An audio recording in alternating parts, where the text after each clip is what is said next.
Hello, oh, God bless. Everything is as it should be. Isn't that wonderful to see? Hello, everybody. Welcome to Twitch on a Wednesday. I know it's crazy. Welcome to the next session of Tales of Evrand. And I can promise you, for those of you that may have been watching yesterday and saw the unfortunate collapse of my home internet and the stream ending early, I can't promise that won't happen again tonight, but it's less likely. So, woo. Anyway, let's go ahead and roll the intro and get started. I want to burn out.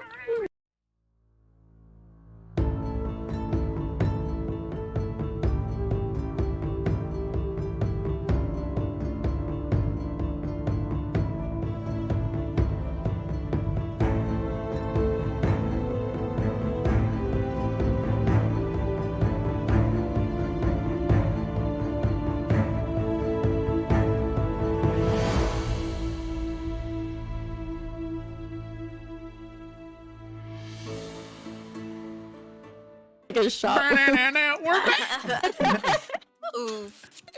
So, just in case you haven't noticed, Nick is feeling a little under the weather, so he will not be here tonight. But other than that, Jono Than, take it away. Yep. Also, I think Nick might be watching. We love you, Nick. We miss you. Get better. Feel better, Yes, dude. Nick. Or don't. Anyways, I'm not your dad. Welcome to the first live streamed episode of Evrand. Should I start over? This is how it goes. No, every I'm every sorry. single time Go we ahead. do this, if you've watched YouTube, this It's is how not- it goes. If we start Mr. over, it's not Rohrman? going to get better. Just keep going. I realize you were here. Anyways, welcome to the live stream version of Evrand, episode. I don't 30 know. session 39? 38? Wait, I was No, it's wrong. more than that. Never mind, I was wrong. Nick and I had a whole argument last I night. think it's Don't listen to 39, maybe. Book 10? No, book 4, chapter 10. Book 4, chapter 10, everybody. We've We're skipped here. so many. it. Wait, I thought it was. Nick said 39 in the chat, so we're gonna go with that We're one. here. Book 4, 39. chapter 10. Yeah. Yep. So Book 4, just like chapter every 10. single RWA campaign that is ran, I, the DM, do not read the summaries or do the summaries. No, the players do. And this week it is Ryan, I believe, Yep. as Gideon. So, Yeah. but I just forgot something before we get into the summary. My fault.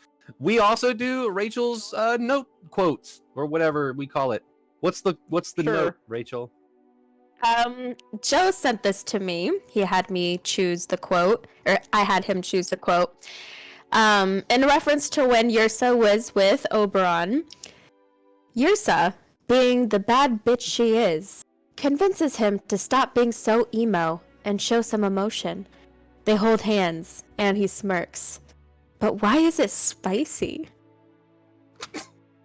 All right. You left something out. The And then I said- panting emoji. Wasn't there a panting emoji and a chili emoji? That's so funny. I did the God. hot emoji, and then I said, okay, stay hot and have a good night. Jeez. So on that note, I love now, Ryan, you can Now- take it away with the summary. I should have gone first because now I have to follow that. Oh, okay. You can. All right. Get into character real quick. My return has not been without challenge. Despite taking the time necessary to heal and gather my strength, it has been difficult for me to fully commit back to the adventuring life with my friends. Much has happened during their stay in this city, mainly a focus on Oberon Blackmore and Basil's family. Much to do, but when is there not? As we head back to the tavern, we are interrupted with the departure of Vey. He is required back home as something has gone amiss. I do not know the details, but Vey soon departs to protect his home and family. He made the right choice, though I'm certain I'll miss his sword arm in the fights to come. Upon returning to the tavern, I bother Basil and extract a vial of her blood, a sample I learned I could use to harm Oberon and his followers due to the radiant nature of her mother, the Raven Queen. Conversations are soon had with Basil's sister, Vasati. Overall, the conversation goes well as we convince her to work with us in her father's assassination. However, the arrival of Ria and sister Sayori grows tense as she's able to sense the mark of the Deep Father on Vasati. Luckily, we're able to have cooler heads prevail. Ria and sister agreed to return in 3 days to begin the planning of the attack. I'm pretty sure it was 3 days. If I'm off on that, my bad. I soon get to work making the weapons utilizing Basil's blood. We spoke about what to do with Oberyn. Ultimately, the group agrees that he must be stopped, but Yrsa asks for one more chance to try and save him. We agree to give her the opportunity. Meanwhile, Gak speaks with Dio and informs him of the situation with Oberyn, along with recruiting him to help in the attack. Yrsa takes some time to herself outside the city and makes friends with a caterpillar. She awakens during her rest to Oberyn speaking to her. They talk back and forth about Yrsa's kindness to him, and her possible motivations for such. And it leaves Yrsa feeling uncertain about his ability to change. He escorts her back to the tavern and disappears as she heads inside. And scene. Very good. Nice. Let's jump back into the game. Now, before Oberyn leads Yrsa back into the tavern, as you get to the tavern, Yrsa, and start walking in, he stops and says, "Oh, by the way, I'll be leaving in a couple of days. So, if you want to talk, I'll be here for 4 more days." Where is it you're going, if I may Home. ask?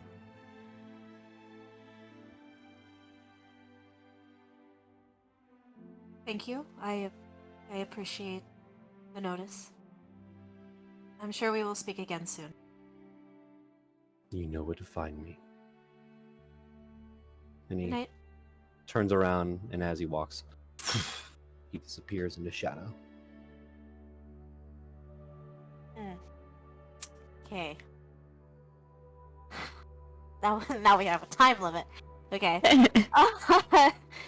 Yeah, so Yrsa is going to kind of recollect her thoughts a little bit, and head back inside. Okay. It is pretty late. Is anybody even awake, or is it like... Gideon is it? certainly is. I know that what, 3 a.m.? Gak has gone upstairs to his room, leaving a drunken, sleeping Dio on one of the tavern tables. So you walk past, you see Dio. You don't see many others inside of the tavern currently. I will say, if you start heading upstairs, your passive perception is what, 18? Yeah, it's pretty high. You could is. probably hear the clinking of glass, like ever so slightly, inside of Gideon's room, noting that he is awake. Is anybody else awake? It's probably 1 o'clock in the morning. Basil's probably awake, just because she doesn't need as much sleep. So usually she goes to bed late and then still is able to wake up early. I think she needs 4 hours. Yes. Yeah. Yeah. So probably goes to sleep around 4, honestly. Gets up at 8. Yeah, Rian definitely needs his beauty sleep. He's fucking knocked right now. Okay. That's okay. I feel like she wants to kind of talk to the group as a whole about everything. So she'll probably wait until morning. Though I will say, as she's kind of going to bed, passing Gideon's room first, hearing all of the little bits and bobs, she would kind of poke her head inside. Are you not asleep? I mean, you know that like Gideon said he was going to stay up all night working on this, so Well, you're that's not right. surprised. Sorry, that's Well- Ryan talking. Like Yrsa Well, would know Yrsa that. is surprised now. I think Okay. she feels weird with the conversation she just had. She just assumed everybody else was like, yeah, going about their life. All right. Just a quick note: when you open the door, I imagine, especially to Yrsa, it does not smell good in here. Like tar is not a good smell. Mixed So with just blood. yeah, just throwing that out there. Like probably like Great. Gideon probably has like a wet like cloth kind of like wrapped around his neck to kind of help him because he's working in like close proximity. Right. And so he just kind of like turns over and he sets down what he's doing. I did say that I'd be working through the night. Figured time was of the essence with these. Right. Why are you awake? Well, that's an interesting story, to say the least. I went for a walk. I made a new friend. Their name is Juniper. They're doing well. And then Good. yeah, um, fell asleep because I think with everything going on, I've just been feeling overwhelmed, exhausted. And being outside of the cities is a lot more comfortable than being cooped up in here. Unfortunately, though, when I woke up, Oberyn decided to have a conversation with me. So we went for a short walk. I was going to tell everyone about the conversation and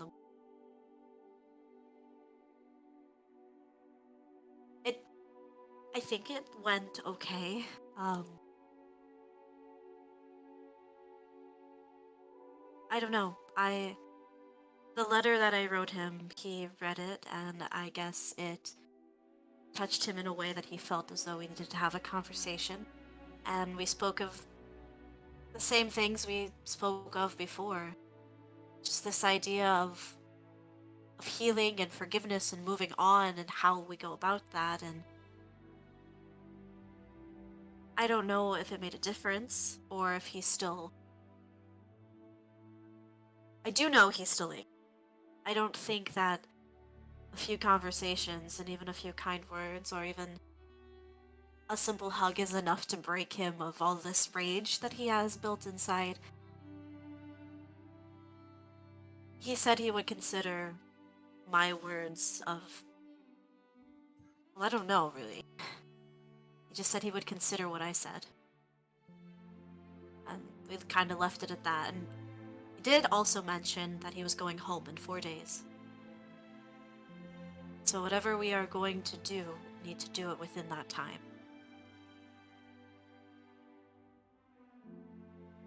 Wow, this was a lot to give to you at 1 o'clock in the morning. I'm very sorry. It's fine. Gideon kind of leans back in his chair, and at this point, because I did mention this last time, you'll notice that he has taken his leg off, so you do just kind of see where a lot of it's kind of missing and the pant leg's just drooping. And he just kind of thinks for a second.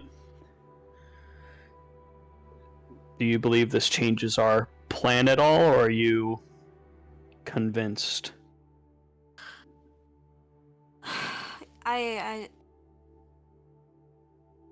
If anything, Giddy and I am more concerned and confused than I was before.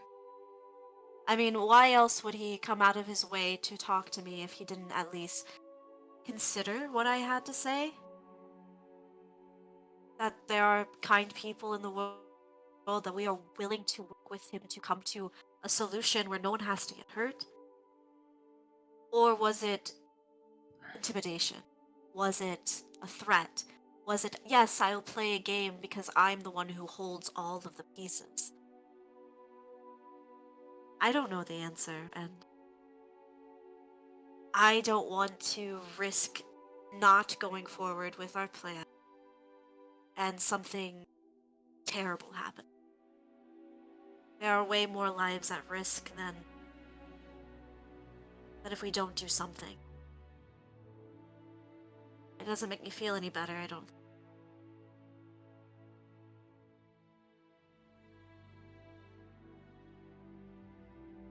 What do you think?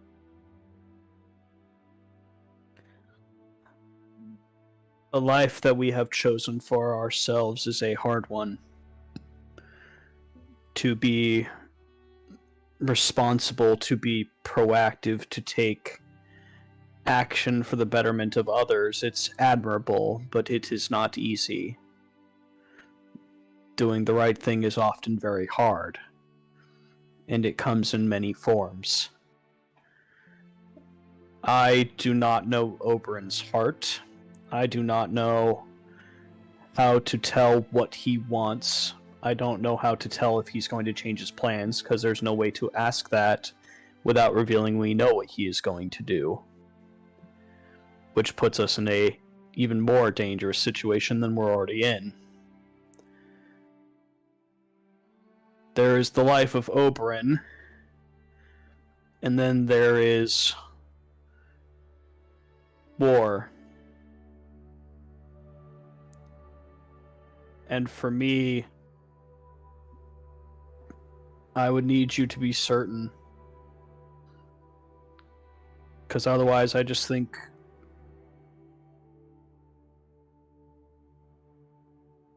if we could have stopped it and we didn't, I don't want to live with that.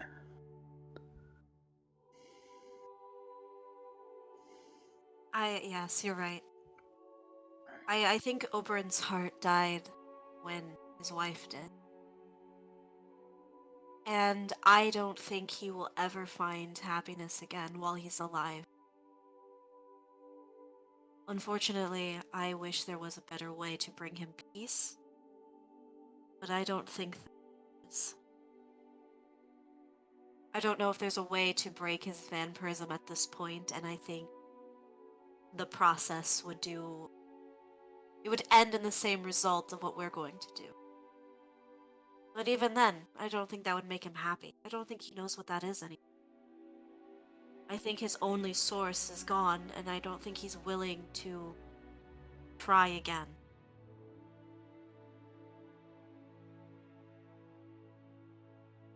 Will this hurt in a weird way? Yes, but I still think your plan is the best one.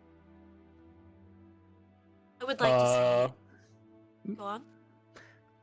General insight check on if Yrsa means what she's saying. Yo, yeah, go ahead. Yeah, I'm doing it. Do it. That's funny. Are you gonna roll against it? Ooh. Yeah.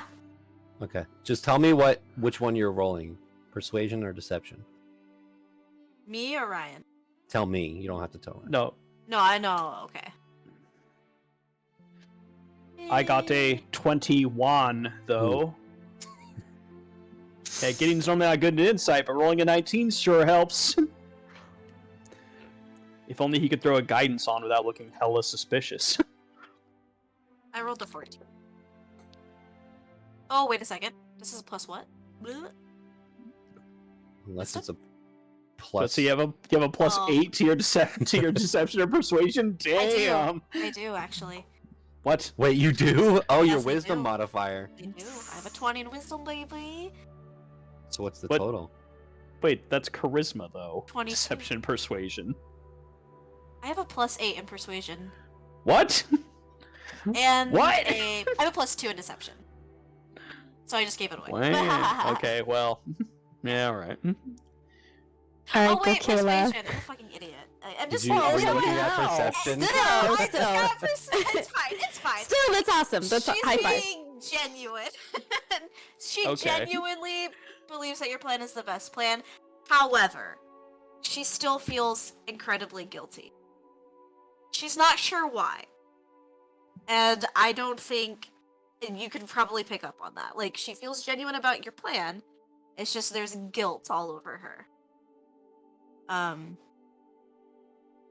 She's gonna say something else. Sorry, totally derailed you there. No, you're totally fine.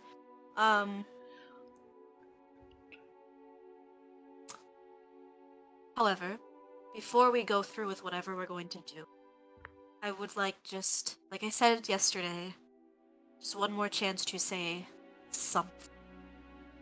And in that moment, if it doesn't do anything, and like I said before, it would need to be something,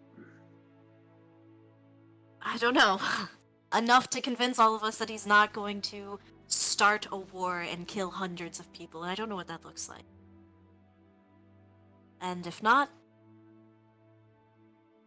at least I can say that I tried.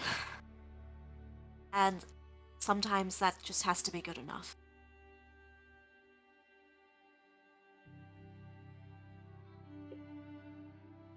Heavy be the head, as they say. Yeah. I don't know. I still think that maybe I am the one who needs to do some changing. In what way? I've been thinking a lot about what some people have said lately, and I mean, we wouldn't be having this conversation if I wasn't the way that I am. We wouldn't be reconsidering and giving moments of, I don't know, opportunity for someone who is a murderer and cruel. But I think that, I don't know, I wish that I was a little bit more stern and affirmative on things that are like this. I mean, I've said this so many times before, Gideon. Who I am sometimes gets in the way of my view of others and the world, and I think that needs to change. Because if not, I'm putting I'm putting everyone at risk. I mean, taking 5 minutes to even have a conversation with him puts everyone at risk. What I did tonight was a risk. Sending that letter was a risk. And it could have gotten myself killed, it could have gotten any of you. Again, it's 1 a.m., and I have just unloaded all of this on you. And I'm very sorry, and you've been working really hard. I should go to bed. Not quite yet. So do you know why I enjoy figuring out how things work and asking questions and learning, and I'm always reading? Why? Let's say, and he just kind of holds his hands up, and he's like, let's say I have a box. And this is the box, and it represents everything I know as truth. You with me so far? Yes. Questions are me taking the aspects of what I do know and trying to reach outside and to take more, or to build my box and grow.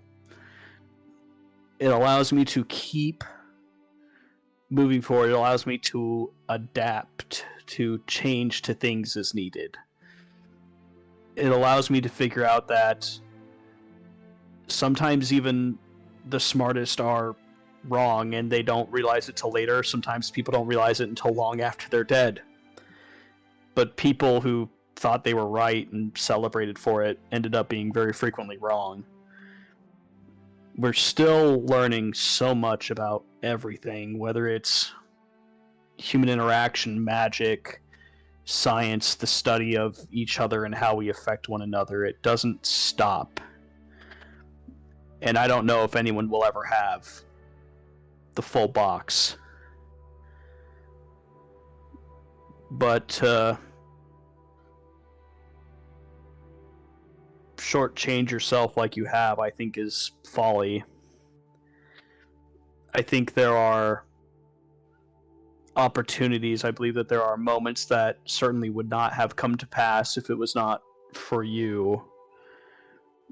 I think that we all have an effect on each other in different ways. Perhaps not even intentionally. But if our minds and our hearts are open to it, the box continues to grow. And hopefully some good comes from that for each of us. Does that make any sense? Yes, I think it does. Thank you. I think I need to do a lot of looking around, and your words have certainly helped. Before I go, can I ask you one more question? I'm awake.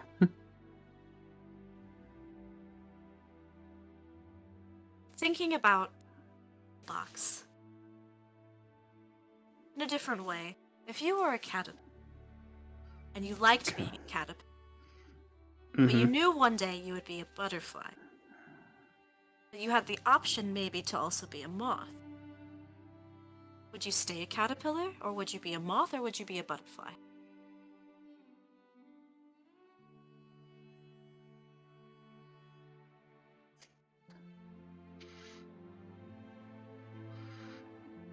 If you'd asked me this a few months ago, I probably would have said a moth. Today, I'd say butterfly. Thank you. There was a time when I would have done anything to not be this. Not anymore. That's good. That makes me very happy to know. You are all colors, and I'm glad that you have found them and you're happy to show them. Well, that part came from you. Thank you. I wish I could do that for everyone. Some people just are a little bit more stubborn, which is more stubborn than you. You wouldn't think it could happen. But I'm just joking. That was a joke. Ha, funnies. Oh, okay. Sorry, I'm tired. Okay. I'm going to go now. I have a lot to think about. And you have stuff to make. You're just gonna, like, druid craft some flowers on his rag so it doesn't smell as bad. Good luck. Do you still have the rocks that create the nature sound I gave to you? I do. I do. Oh. Hopefully they'll help you fall asleep soon. Something tells me I am not going back to sleep tonight, but they will be helpful, at least to think, process. Thank you. Well, at least rest. You too, at some point. Will do. Good night, Night. Yrsa. And she'll smile and pop out and go to bed. Okay. As that conversation wraps up, and Yrsa, you go back to your room. Because Basil's the only one awake still, Basil, is there anything you'd like to do before settling in for the night? So I haven't done this in a while.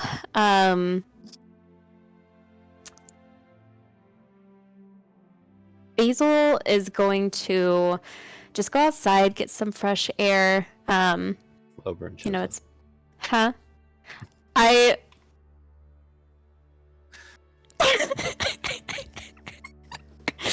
it's so you got competition. No, she's gonna go outside just because she feels a little bit stuck inside. She's been doing a lot of stuff. Just kind of the weight of the day coming down onto her. She knows what's to come, etc. So just to help herself feel better, she wants to go outside and see if she can talk to some spirits. Okay. See if she can help anybody. If anyone just wants to be spooky, that's fine. They can do that. Make a religion check. A religion check.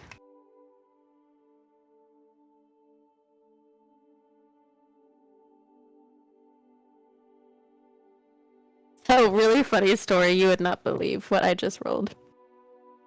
I can see a 12. Oh, it changed. It stopped on a 1, and then I looked down. Oh. Okay, cool. Well, it's still not good. Stepping outside of the tavern, you immediately get hit with the sea air and the smell, and you can hear the waves kind of crashing up against the dock in the distance, and you can even hear like the creaking of the ships as they kind of sway in the water. It is very silent right now. You can hear almost everything around you. As you kind of take a moment and relax yourself and try to talk to spirits that may be around you, you don't get the feeling of any spirits that are stuck and looking for help. You get the sense that those who have been around here, especially the port, anybody who has passed away or been around this area when it happened, they've gone peacefully, doing what they love. So currently in the port, you don't get any spirits. That's fine. Does she see any ravens around by chance? What's your passive perception? So I don't make you roll. 17? Yes. Yeah. You see one perched up on a couple buildings away, looking in your direction. Does it seem like it's just a regular everyday raven, or if it's like my mother's spying on me? You can ascertain from this one as it kind of tilts its head where the eye kind of like is straight on with you. There's a little bit of a divine glow about it. So you can guess that the Raven Queen is probably watching over you. Basil stares at it first, and then she raises her hand and just makes like a motion towards the raven, and then she sticks out her arm. You see its wings pick up. It flies up and flies over to you and perches onto your arm. Hello, Mother. I never get used to this shape of you now that I know that you're a god and my mother and not a bird. Anyway, I don't know how to tell you this, but I'm sure you already know. We're about to try to not fight vampires, but we might, and then I may try to also kill my dad. I'm not upset about that one. I'm not really upset about killing the vampires either. That's not why I'm talking to you. I don't feel remorse. But I just wanted to let you know in case you needed to do the whole reincarnated thing, because it's really possible. And then I did want to ask if maybe next time you could put me into a family that's like not as shitty as this one. That's it. It kind of just cocks its head to the side and looks at you the whole like back and forth as you're talking. After the conversation, after you say that's it just kind of stays and stares at you. If you want to come sleep in my bedroom with me, you can. Or if you have other bird things to do, you can do that too. It just kind of cocks its head. You see that it's kind of getting a little like it's about to get ready to fly off. It's kind of moving its wings and stuff. Okay, well, I thought maybe we could just have some quality time, but you can go. And she like does the thing where you do with birds, where you kind of lifted your arm up so that they can Picks up fly and off. Flies off. Okay, bye. She probably thought that was funny. And then Basil turns around and starts heading back to the Okay. inn. Okay. You walk back in. As you make your way back to your room, you can see Dio just snoring, still, drunk, and asleep. You make your way up to your room? Okay. Oh yeah, you said Gak was asleep. Never mind. Yep. You make your way up to your room, and if there's nothing else, all of you can hit the long rest button as the next day comes. As the light shines through each one of your windows, kind of briefly passing over your eyes, waking you up. Rian, you get up, you are feeling well rested. You got full 9 hours of sleep this night. Piss off. Shit. Gideon, I believe. What did we say last time? How many hours did you spend on the stuff? I mean, I guess it depends on when I started. So, Yeah. what time did I start? I don't know. We said it was would right take after. an hour per, right? And we Yep. said that 12 hours is exhaustion. Yes. Okay. But you didn't sleep. Okay. So you'll take Yep. a point of exhaustion because you didn't sleep. Yeah. But Hopefully we don't fight anyone today. I will John. say, because you started, I'll say that you have, just because you have the point of exhaustion, we'll say you got 12 of those things done. Okay. Yursa, I would say if you're going to get your full 8 hours, you'll be the last one up out of everybody because you. Oh, you have 4. That's right. Never mind. Doesn't I am matter. a ladrin. Yay. I am elf. Yeah, everybody wakes up in the morning and reconvenes. Yeah. Gak is eerily silent. Gak, are you all right? Mm-hmm. Do you have a sore throat? You sound a little different. Mm-hmm. Gak just All needs right. some milk to chirp him up a little bit. Let's get. Heck, if you're not feeling well, you can just go back to bed. He's gonna go back to bed. Thanks, Rachel. I think I should go check up on him later. Have I that feel real like today's intense the chat with him day. you wanted. To have the conversation. Yeah. Mm. Needed it. All right, I'll stop.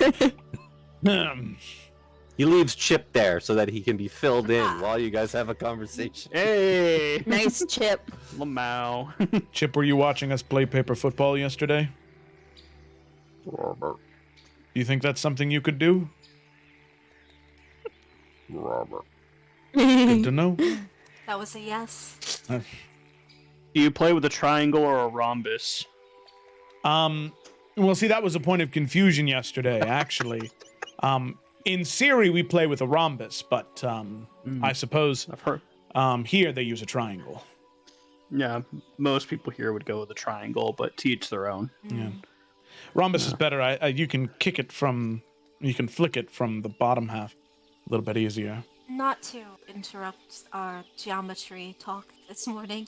Mm-hmm. Good morning, everyone. I can Morning. see we're all having a bright and happy morning today. Isn't that Gideon, right? can you attest to that? So Gideon has like pure blue eyes and they look bloodshot, so. Mm-hmm. John, does Got a Cure Wounds lot. help with that? No. Not at all. This is sleepy. Got a lot done last night. Can finish later today. And then sleep. And take a well-deserved nap. Just kidding. Yes. We're going into battle. Today? Oh, it's unfortunate. I don't have that on my I'll- schedule. I'll get back to it. Wait, no. Updates for everyone. I shared this with Gideon last night. Gideon last night. I went out, I made a lovely friend, their name is Juniper, they're doing well. I hope. I think so. Anyway, as I was out last night, I ran into, I was asleep. And then Oberon ran into me. After I sent the letter that I sent, he followed up, and Ursa would fill in the conversation she just had with Gideon and tell everybody what happened. And so I just wanted to tell you all so you all were aware, and we were all on the same page. He's leaving in 4 days. So whatever we're going to do, it needs to be done before that.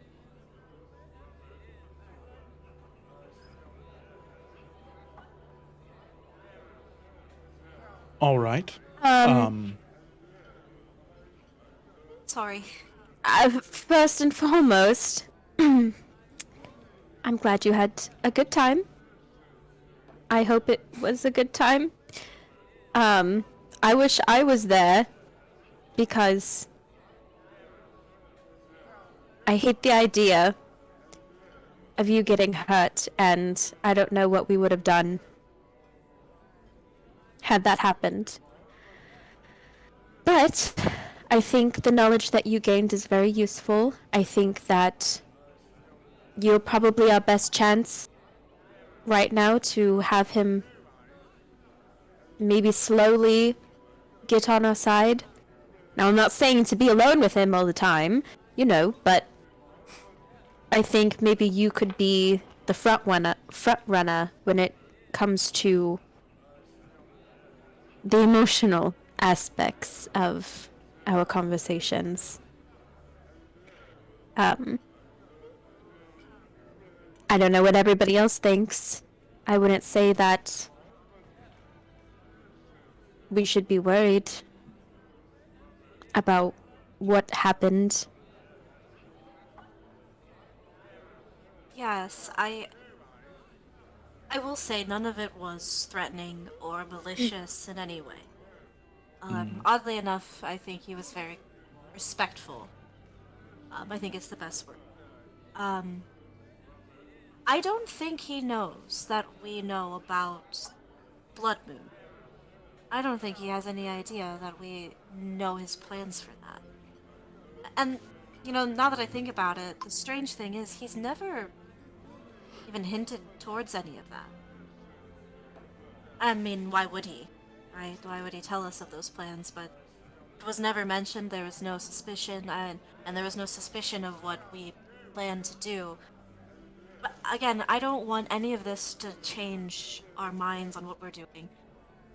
I asked Gideon if maybe when we go in there, I say one or two more things, and if something miraculous happens and he is on our side somehow, maybe we can go from there. But if not, I don't want to put any of you at risk. I don't think sacrifices should be made. I think we go in with our initial plan that we spoke of before and do what needs to be done.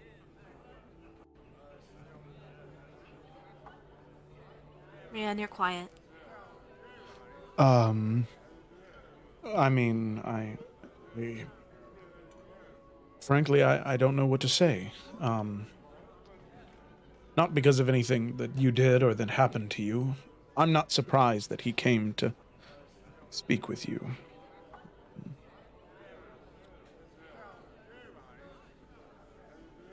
I think, and I could be off by this, but I think he might be trying to use you. I'm not That's also exactly sure. possible. I could be wrong. But if he truly wanted to parley with us and achieve a real kind of peace, any communication would be had with us as a whole. None of us so far in any of our conversations have expressed malice or malcontent or an intent to do harm to him. We've all done it in private, but not to his knowledge. Yrsa, you have a beautiful and kind soul, and I think he sees that. And I don't want to think that he would do that because like I said before, if the man can be saved, then I think we should, but I don't know. He's an enigma, to say the least. I don't know why he's specifically doing this to you. If not, just to try and get something out of it. I guess it's naive of me to not have thought of that. I didn't. No, I don't think it's naive at all. I think maybe moving forward, be slightly more cautious, but at the same time, we stressed the idea of being open with him, trying to get him to trust us. And sometimes that means there are certain situations where we may need to appear to not be on guard. Now, whether you were, you weren't actually, that's fine. But I think as long as you know the possibilities of where this may be going, but maybe could keep up a facade of sorts, we could have one leg up. I think our group, some of us are overly cautious, some of us are very welcoming, and I think that's a good mixture. So as long as you make sure to let us know, and it's fine to tell us right away. I'm okay with being woken up in the middle of the night, especially with something as serious as that. And I don't know, maybe... Because is your son Rian still sharing rooms? I think we all had our own at this point, right? Or we Did shared we? one? Oh, This time around, you all had your Okay. own. yeah. At least maybe moving forward, Yasa, it may be a good idea to have someone sharing the room with you. Clearly, he doesn't know boundaries. So maybe it would be a good idea just to not be babysat, but, you know, Right. just to be careful. Well, maybe I could sleep in with you. I feel as though you have a lot of the energy that I will wish to learn more from. So maybe that would be good for me. Well, we could stay up talking, and we can order drinks, and we can just go over anything that we can't go over with these lovely men. I think that sounds great. And like it's looks over safer. Rian like what? Rian's just gonna. There's no point asking. Thank you all for listening, and I appreciate it. I didn't think of that. Part of me was hoping he was genuine with all of this, but And he I might do. be, for all we know. yeah. I just wanted it to be known we should continue forward with what we have. If Gak is feeling a little bit better, maybe we can have him send those messages to Ulfric. Let him know. Chip, Chip. how is Gak feeling? Can he do that? That's a yes. Well, if you, Chip, could run upstairs for us and have Gak send those messages to Ulfric to let him know. Jumps off the table. Thank you, Chip. You're great. I appreciate it. I think he's gonna. What messages are Gak sending? We could have a call-in. I mean, I think we're gonna let Ulfric know that we're gonna attack, right? Yeah, and, Yes. and I think we could probably go through the exactsies of these letters later. Just because I don't know if we're gonna get to the. Rian has something he'd like to propose, so I don't think that we're gonna get to the Oberyn fight this session.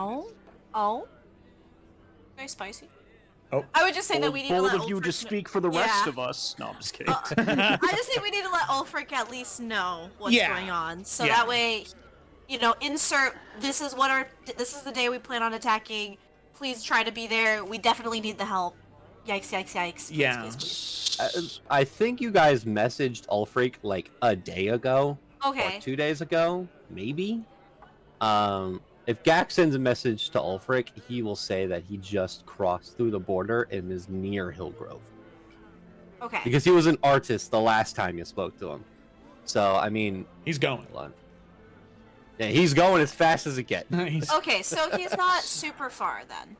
Let me go. He's to the within screen. East Varia now. Okay. Okay. Cool. I had to look at the map. So he is in Hillgrove, you said? Mm-hmm. So he's still a distance away. So here's what I think we should basic communicate to people. So first of all, who all do we want to contact and potentially recruit into this? There's Ulfric, there's Sayuri and Visati. There's Dio, I guess. Gak filled us in. Hey, it's Dio! What are we talking about? He just sits down. Oh, Jesus. Oh my gosh. Can you sit, like, further away? Thank you. Sorry. So those three, Dio. Was there anyone else we were thinking about getting in on this? What was Oberon's kids doing? Oh, right. Gabriel and Celia. Celia. They were traveling to meet you guys in Shredina. You guys don't know where they are currently. Okay. Do we want to be like, hey, I think it's worth it. Hey, Yeah. bestie. change of here's- plans? Here's kind of what Gideon was thinking. We reach out to everyone and are basically like, hey, can you get into any city in East Varia by insert whatever 3 days from now is? What, the 14th, 15th? Yes. John? Hold on. I'm messaging Nick. Nick is like, I can go do the message. I'm like, no, it's fine. I'll just tell them the information. That was cute. Nick walked out of the room, though. He's like, I could do a call-in. No, he needs rest. Rest, Nick. All right, so you said, so let's see, 14th.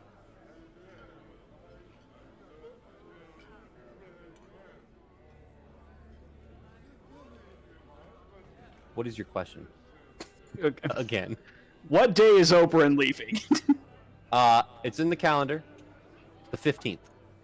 Okay. 15. The same day you guys are supposed to assassinate Dad. Damn it. I hate it when Well- two assassinations happen at the same time. Man. I mean, if we want to aim to do both, if that's a decision we want to make, In the same day? well, no, we could attack Oberon the day before and see if how many people we can get. Because if they get to a city, we have the teleportation circles to get to them and bring them back. Yeah. Better than being on an island full of vampires. You just got him and teenage dirtbag Lazarus. So, And other lady. Yeah. Oh, yes. sake of brevity, Ulfric will be in Hillgrove by the 13th. So But I thought by you said he was tomorrow. already in Hillgrove. He was out. He was just crossing the Oh, border. just crossing the border. Okay. So Closest to Um, Hillgrove. Okay, cool. yeah, Celia and Gabriel are in Artis in Valamine. So they don't have, and that's from Artis to Hillgrove is days away. Yeah, 3-4 days away.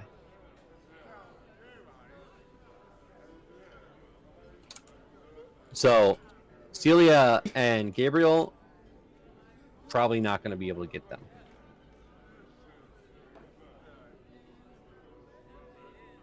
Okay. And then obviously Visati and Sayuri will definitely be here in time because Visati Yeah, is they're in- here. Well, Yeah. Sayori just Sayuri's gonna left. come. She's coming back in 3 days, though, right? Wasn't that what she said? Fourth day. So she So will she's be coming on back. the day of the. She will be there. You guys are supposed to reconvene that morning so that you can. Mm-hmm. Plot the No. attack. She will be there the 13th because you're supposed to reconvene the day before, so you can plot the attack for the next day. But we have a glass shard box to teleport a group of people. Right, but the glass shard box is where you've been, and you've never been. Oh, okay. Could we just sending to Sayori and be like, can you come back one day earlier? Yeah. SOS, please. I mean, so let's see. Let me look at Gak's spell list. Does he have enough to actually? Well, I guess if I Gak guarantee did you the he has sending- plenty. I have I sending know as someone well. else has it. I just want to make sure that he didn't just use all of them. So, sending is a 3rd level spell. He has 3 slots. He's used 2 to communicate with Gabriel and to communicate with Ulfric. Yeah, and I also have sending. So you could, I mean, yeah. So Gak's got 1 left. and you have sending, you can send to Sayori for sure and Yeah. ask that question. And ask. Ugh. We don't have to go through all the sending messages. You can just Okay. I was like, I don't want to bring Yeah. up the counter. because either I know one of two things are going to happen tonight. So if we want to save time, just let me know what you want to basically ask her.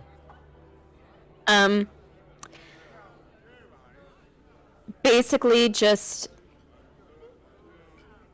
I don't know how I would say this in a non-suspicious way. In short, hey Sayori, it's Basil.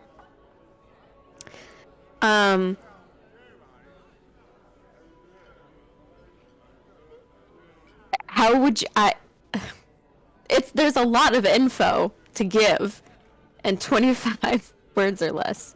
Maybe there's like a threat against the city. Yes. Sayori already knows about Oberyn. Okay, so we could say Oberon's leaving in 4 days. We have It's the now or opportunity- Yeah, it's now or never. We have it's the now or opportunity to do never. that. Mhm. Yes, that. Please, SOS. Can you help us? Rian loves you. Here's what I'll say: make a persuasion check. Why does she have to be difficult? Well, here's the thing: Sayori left to Ladoon because there know. was another cultist there. So you're asking her to. She already has only 2 days, 3 days, to figure this thing out and get rid of this cultist. 19.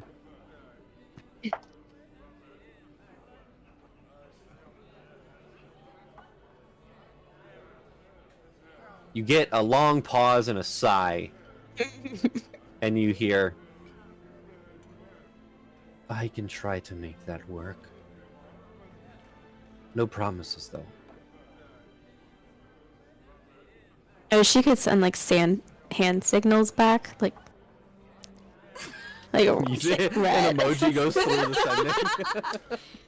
You just get like a brush of wind, and you just know the perfect shape the hand was in. Yeah, it's like, oh wow, she did a thumbs up. Okay.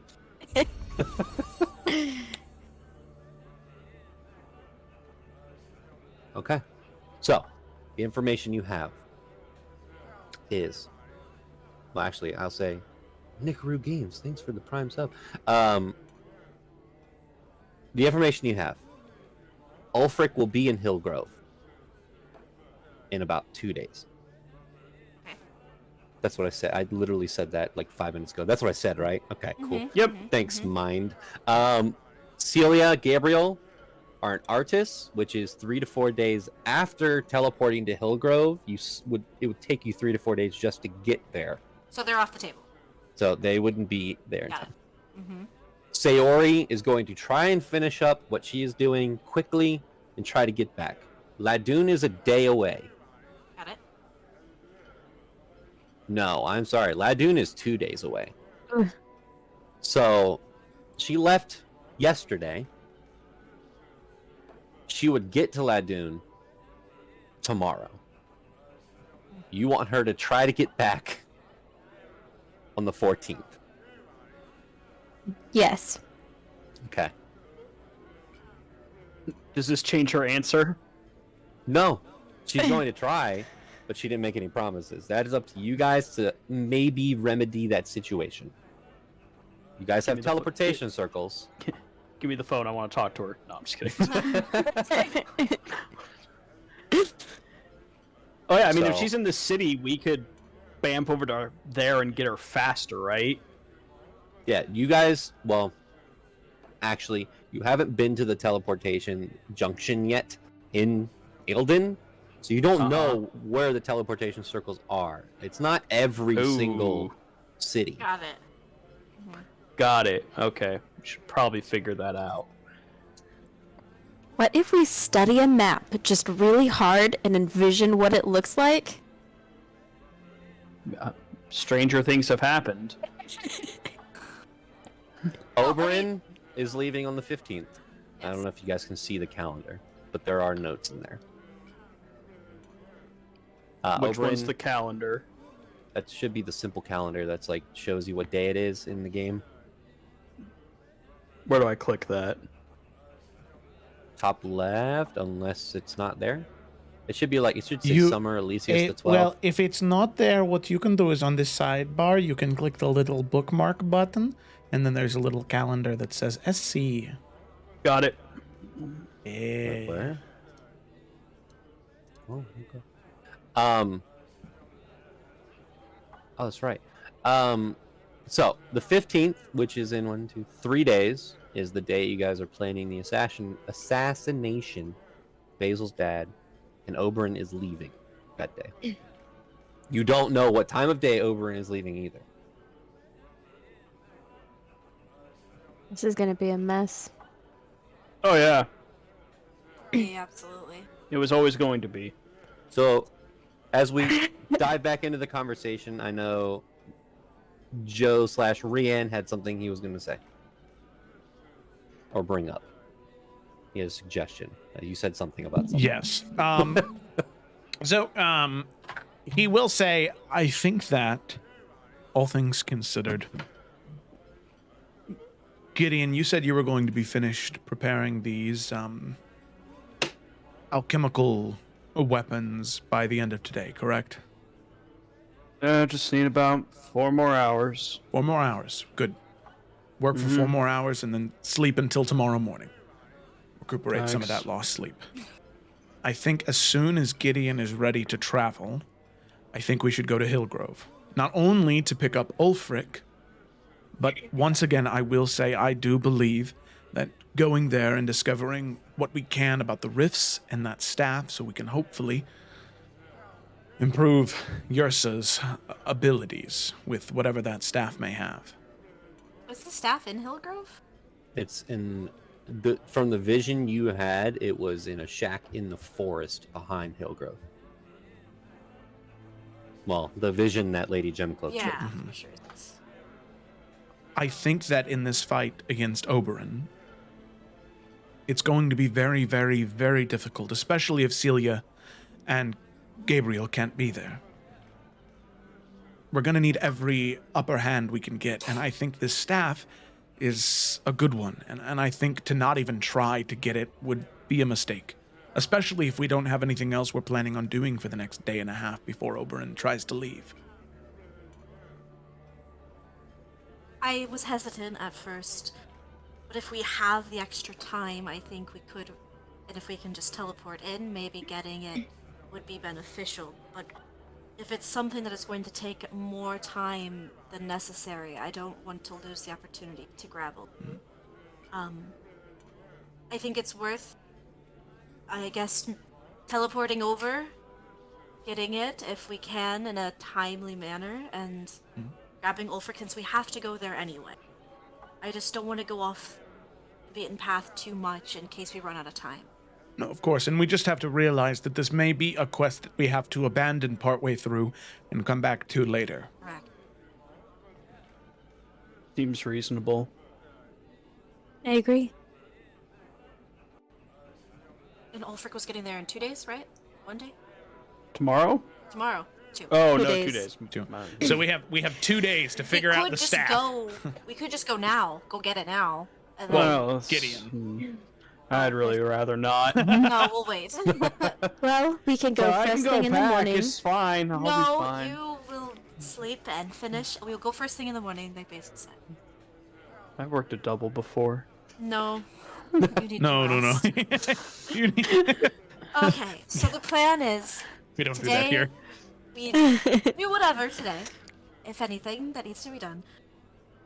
Gideon will finish up, he will rest, he will get the sleep he needs, and then tomorrow we will quickly go to Willbrook, figure the staff out, pick up our dear friend Ulfric the next day, and come back. How does that sound with sounds- everyone? That sounds nice. All parts of that. Good. Just get everything that you can done. Go straight to bed. We can bring up food for you, whatever you need. Oh yeah, I'm ordering room service. I would. Great. This Mark is off 2 silver. teamwork. Okay. I'll have the party fund take care. No, I'm just kidding. You deserve it. I earned this. Can I say I earned it too? I was under the needle for a long time. That's true. She was. Yeah. Oh wow, you guys harmonized Okay, on that. That was that's- awesome. That is our plan, Jonathan. Yeah. Okay. Rohirrim! This is gonna. I'm No, excited. hold on. Don't call it that. Oh, great riders! Nope. That's also wrong. Great old men on horseback. Greymanes! It's the Greymanes! For Rohan. Yep. So you guys are. Yep. Could you John made the shut only the winning fuck move, up, which is please? to not play. Oh god. And thanks for watching Evrand. It's over. So I'm not gonna lie. I've been trying to do some stuff over here with the maps and all this thing. So I heard you guys are gonna take time for Gideon to finish up. Yes. Okay, so today our plan is today Yes. we're just going to recover. This is a free day. Everyone have a Yeah. free day. Yeah. Gideon's gonna finish what he's doing in the morning. First thing in the morning, we're gonna vamp to Wobrooke, find the staff. Hillgrove. Hillgrove, wowzers. I was looking at the map. We're Hillgrove, find the gonna go staff. to Woodbrook and get Shut up. Felicity's Get the staff. character. Whatever happens there, we'll take care of it. But we're gonna get the staff, and then hopefully it only takes like a day. And by the end of the day, Ulfric should arrive. We'll grab Ulfric and head home. Yeah. Okay. That's our plan. Easy. And I we, do have a question. we understand Yeah. that getting the staff might take longer than that, so we're okay with abandoning the quest if it. Yes. We would rather return Yes. and face Oberyn in time rather than get the staff. Yes. Yep. With Okay. with Ulfric. Okay. We need a buddy to help us through this. If he has Are buddies, you guys, buddies. while Gideon is working on, Oh, werewolves travel. He's gone. while Gideon's working on the rest of everything, are you guys going to go shopping for anything, doing anything during your free day to prepare for anything coming up? Health potions. Okay. Yes. Lots I'll of go. Health potions. Good idea. God. Hey, Rian. Yeah. How's Hikari doing? Your horse. Where's my bracelet at? No. He looks down at the bracelet and he sighs. I You think could take Hikari out for a run. I think I might do that actually. I think that's a good idea. Get her to stretch her legs a bit. I feel bad. I know that they said that the creatures inside these orbs were taken care of, they were comfortable, they were well adjusted, but Hikari is a workhorse. I don't think she's used to this relaxed lifestyle. I'll go get her some hay, some sugar cubes, reward her for her time Of course. in the bead. Basil and I can go get any supplies if anybody needs anything. I was thinking health potions, of course. But if there was anything else anyone needed while we were out, Some eye drops would be lovely. I'll just dunk your head in some water. No, I can do that. Rianne, did you need anything else?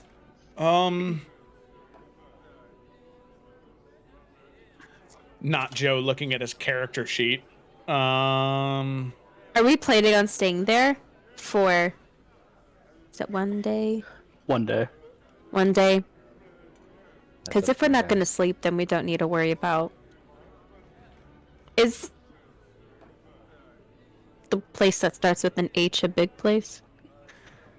Okay. It is Hillgrove. Hillgrove. It's not- Okay. it is not very close. Do they have an inn? They do. Okay, go. We're not slumming it tonight, guys. I will say Hillgrove is actually one of the more known areas within East Varia. It is a space in East Varia that is more used for fortifying and defending than anything, because it is right outside the wall of Valamine. So if Mhm. any war or anything was to happen, Hillgrove is one of the first places that's going to get attacked. So Aw. Hillgrove is a small settlement with not many people, like just living there. It's mostly military. Okay. Specifically, they have the best cavalry in all of the continent. Their riders are renowned throughout the lands, and they also have what's known as oh god, what did I call this stupid place? There's a very large fort on the top of the hill, because Hillgrove's built on a hill, so it just goes up to the top. On the top, there's a fort known as Hawks Hill, which overlooks Hill. like everything. It's very, very well known. Is it East Varian or Mhm. Eildon military? Yeah, it's the golden, not the Golden Company. That's the gold Golden armored Guard? guy. The Golden Guard, yeah. So I should stay in my. I mean, if you're looking at the map and you can't, Basil would know that Eildon is so far away from Hillgrove Okay. that politics and stuff, and like all of the, like, if someone's wanted in Eildon, it's probably not gonna, they're not gonna be wanted in Hillgrove because of just how far away they are, and they're not really worried about that kind of stuff.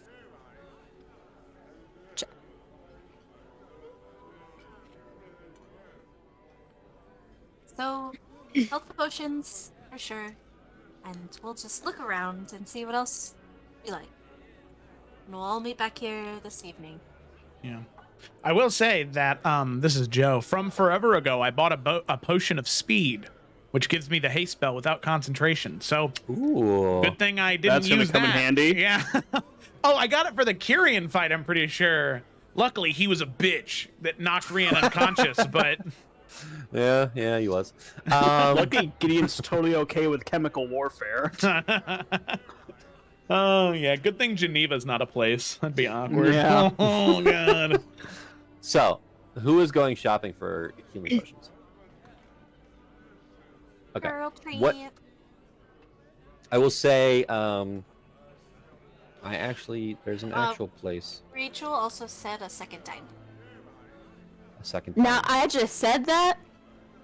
It's expensive. I'll help you pay for Did it. you look at your spell? Because the spell specifically says the cost of the diamond. I know, Revivify. and that's still expensive. Look at Revivify and look at the components. It should say Okay. the diamond that's worth blank. Where is it? Where is it? A diamond worth 300 gold pieces. There you go. Today's Um, limited. So to get your potions, there is a shop in town in the Golden Market known as Tanya's Tonics. If you want your potions, which ones are you looking for? Regular, greater, superior, or supreme? They have them all. Okay, what are the greater and superior price points? Greater, you see that they are tagged at 230 gold apiece. Those are spicy. Mm. Welcome to Eildon. No, oh my god.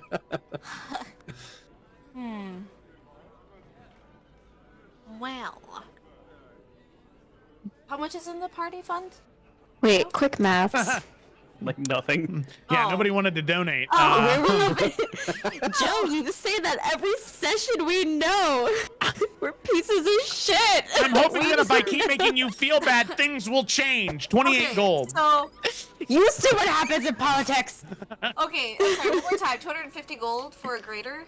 230. 230. Okay, so it's only gonna go up from there. So we should probably just stick with the greater. Yeah, I mean, Okay, Rian so- can pay for one because he has 230 gold that he can. Okay. mean, Okay. You can How also do try I- to bargain. That is a thing. Ursa? We can. I Ursa can looks try. at Basil. These are very expensive. I have. And I don't know how to calculate because I failed math 2 times in grade school and high school. I have 49 platinums, which is 10 gold pieces each. So how much would that 490 be? gold. Oh, so I have enough for a diamond. Thank you, God. That is very important. We should buy the diamond. I have 50 platinum, which means I have Oh, nice. 500 gold. 500 gold. I just did math with you, Basil. I imagine they're having this conversation in front of the shopkeep, and they're like, "Yes, Yay, money." smart. All right. Good morning, sir, ma'am, person of lovely. You see within this potion shop that you have gone into, you hear what sounds like a wooden stool get slammed down on the ground, and you see a very raggedy clothed, dirt and potion gunk on her face. These long blonde hair that is pulled into braids on each side. She has what looks like goggles on her head. You see this lady as she looks to you. Oh, goodbye, Joe. As she looks to you and says, good evening.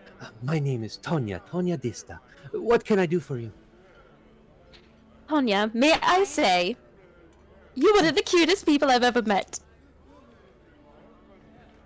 You are too. Thank you. Oh, that's so sweet.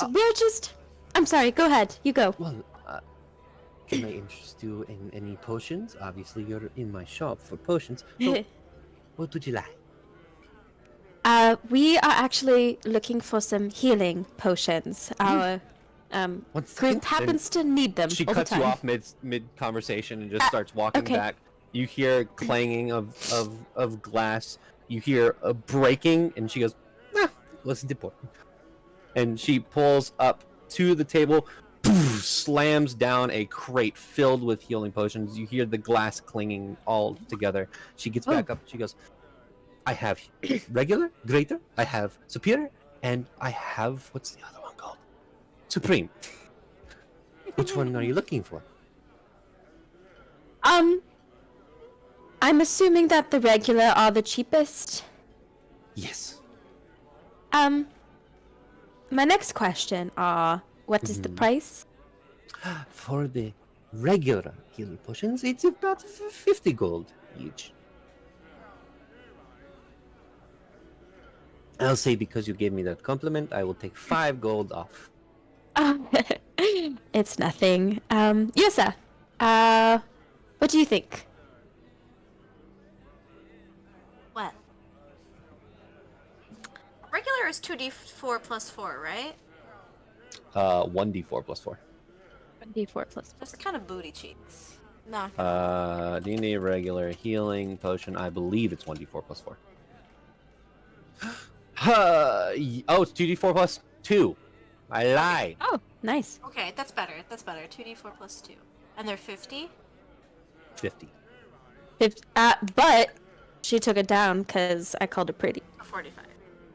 And then the next level up is The greater is 4d4 plus 4.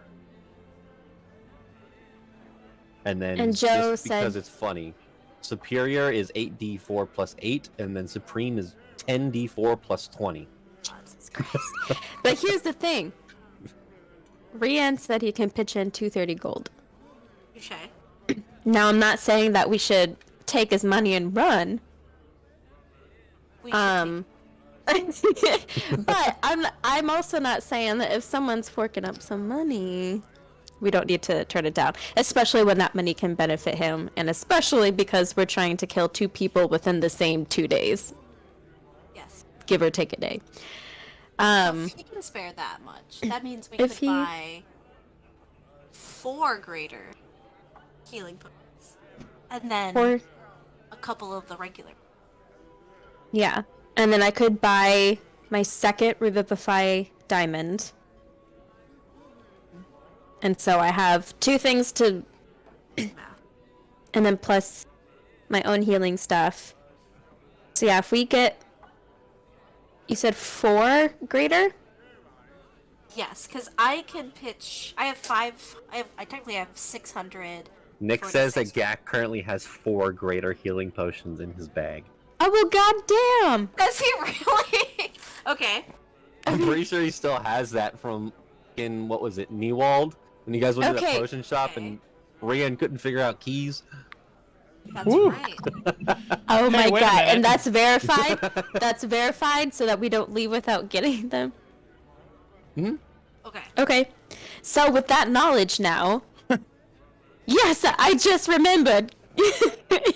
It's been a long morning. It has been. He's on Celia still is 4. Okay.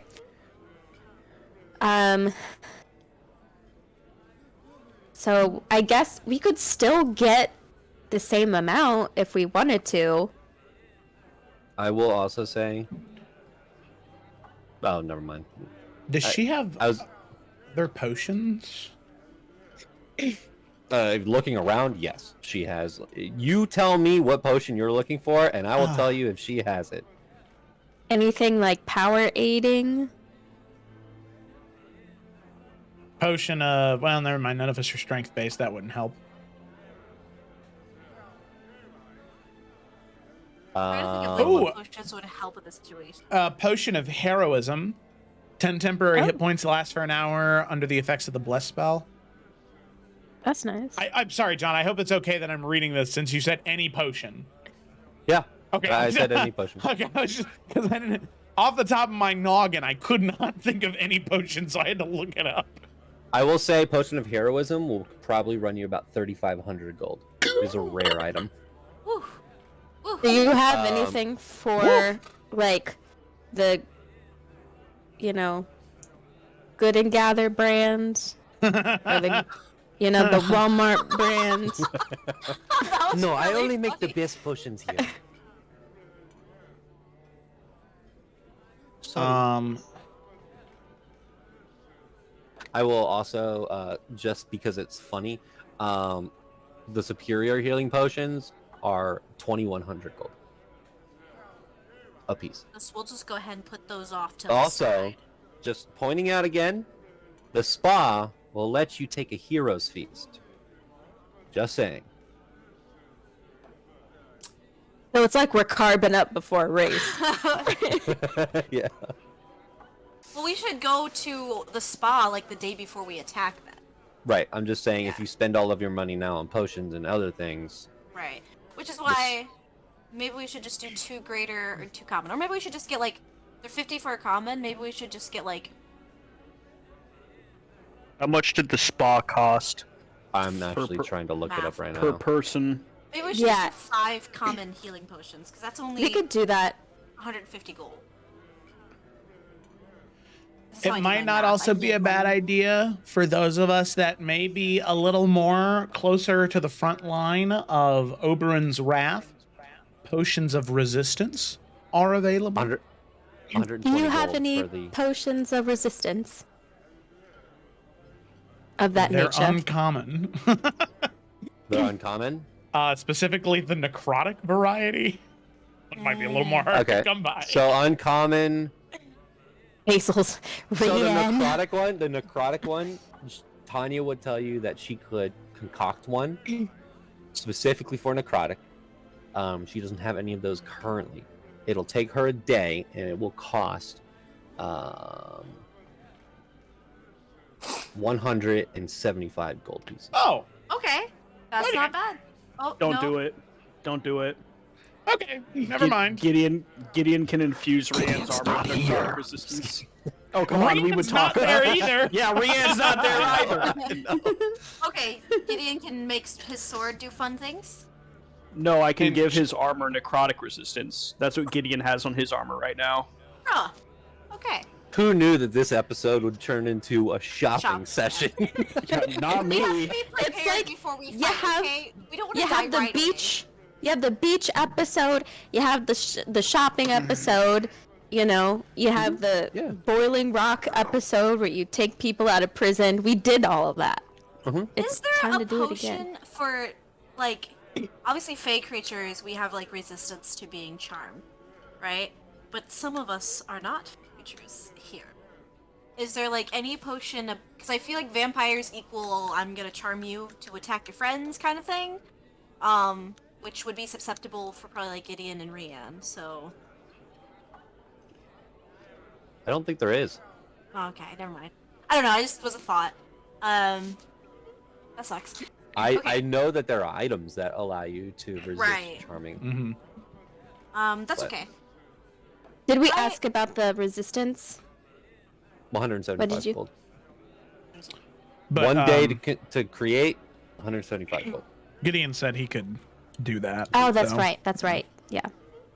So, So do you just want to get like 5 common healing potions? That's 150 gold.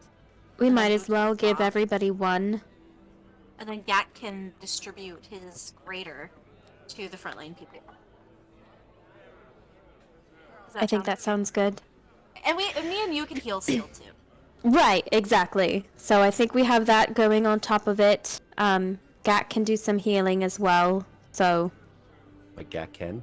Oh, he's got potions. That's right. yeah, he just has Potion not as seller. much potions. Give me your strongest potion. You can unhand them. strongest. Yes. Yes, Ryan. Ryan. That's fine. Yes. There was a lot going on. It's 120 gold per person for the spa or for a group. 150 gold per person. What the if we spa. just ask to eat and not enjoy the spa? Heh. But the free heroes feast is 100. Wait. I might Isn't have. it? Hold on. They don't have that on the menu, so you might need to ask them specifically just for a hero's feast because it also includes the spa. Spa. So if we ask to not have the spa and we just go in. But I believe I don't have this written down, but I believe that when you guys got out of the spa, you had advantage on something. Give you like, I'll just make it Yes. up again. Okay. Your We're gonna next take- attack will have advantage Okay. if you do the spa. Well, Gideon has almost 600 gold, so I mean, he could get 4 of us in there with his funds. Yeah, and if we're only buying 5 common, your sis still has money to help pay. So I think Mhm. 5 common healing potions, we're good, and we'll do our spa. And then, do you happen to have any diamonds or know of anybody who would have diamonds worth at least 300 gold? The magic shop might have them. That is called right. It's actually right next to me because that's where everything is. Marauders Mystics. He might have some. Okay, that works. Thank you. So, we'll just take those healing potions. All right. So you guys are buying how many? 5 common. Five common, which were 45 Oh, apiece. apparently I don't know how to do math. Okay. 225 gold. Yeah, thank you. I'm fresh. Yeah, okay, that's fine. All right. So mark that off.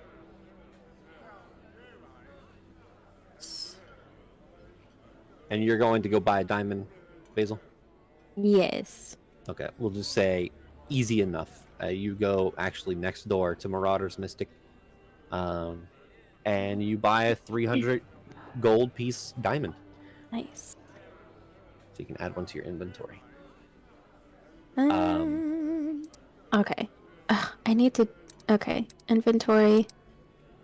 So if I have. I'm so sorry. If I have 49 platinum and I take away 300 gold. What I would just do for your inventory, I would Make probably take the 49 platinum and just make it 490 gold. Okay. So just put 490 gold in your inventory and then remove the 49 platinum and then subtract from there. While that's Okay. while that's happening, I understand now. Gideon, how long are you spending? You've made 8 already. No, 12. I mean, he's just got 4 more, so 4 more hours he can push through. He's a champion. Cool. So you can add to your inventory. I don't know if it actually lets you add the amount, but you now have, what was it? 16? 16. 16 Gideon's. What were they called? Gideon's Holy Blood Grenade, trademarked. Yep, trademarked. Damn. TM. Now, after the 4 hours, before you all reconvene and head over to the teleportation junction, is there anything else you guys want to do? Going once? Going Or aren't we twice? going in the? I was about to say, we're not Because- going to the teleportation circle until tomorrow. Is Till it tomorrow. Gideon sleeping and Because then? Gideon's fucking out. Yeah. Yeah, Well, if we yeah, don't have well- anything, we can always like skip to the tomorrows. Okay. So, we'll say that this day goes by uneventful. After buying everything, Gideon, after finishing up your experiments and tinkering, you can hit the long rest button again, because I believe that will get rid of your exhaustion, Gideon. Everybody will get their spells back. Ugh, I need to do Dax new sings a spells. song to the party, apparently. Yes. He sings Hey Now You're a Rock Star. Fun fact: no matter how many times I sing that song, I still don't know the lyrics. And Nick quizzes Really? them. No he one does. quizzes me. Nick does, No, I'm just kidding. and he quizzes me on it. And then after almost 8 going on 9 years of our relationship, I can't do it. I just can't do it. So that's Rachel's fun fact. Also, of the wait. day. Did you say, "Hey Now You're a Rock Star"? That's what song he's singing? You mean Hey, All Star by Yeah. Smash Mouth? Is that one? Why are you hating on her? Joe, it's called Over Hey Now You're a Rock Star in Evrand, okay? So Yes. chill out. Nick, Hey have my back in the now, chat. You're a rock star. I swear to And God, it's if played Smash with a Mouth lute. isn't canonical in Evrand, I quit. No, it's look, it's a band Close of thy Goliath mouths. barbarian bards called Mouth Smash. Ew, I don't like mouth smash. You know, I'll accept it. I like it. Honestly, I'd probably like them more than Smash Mouth.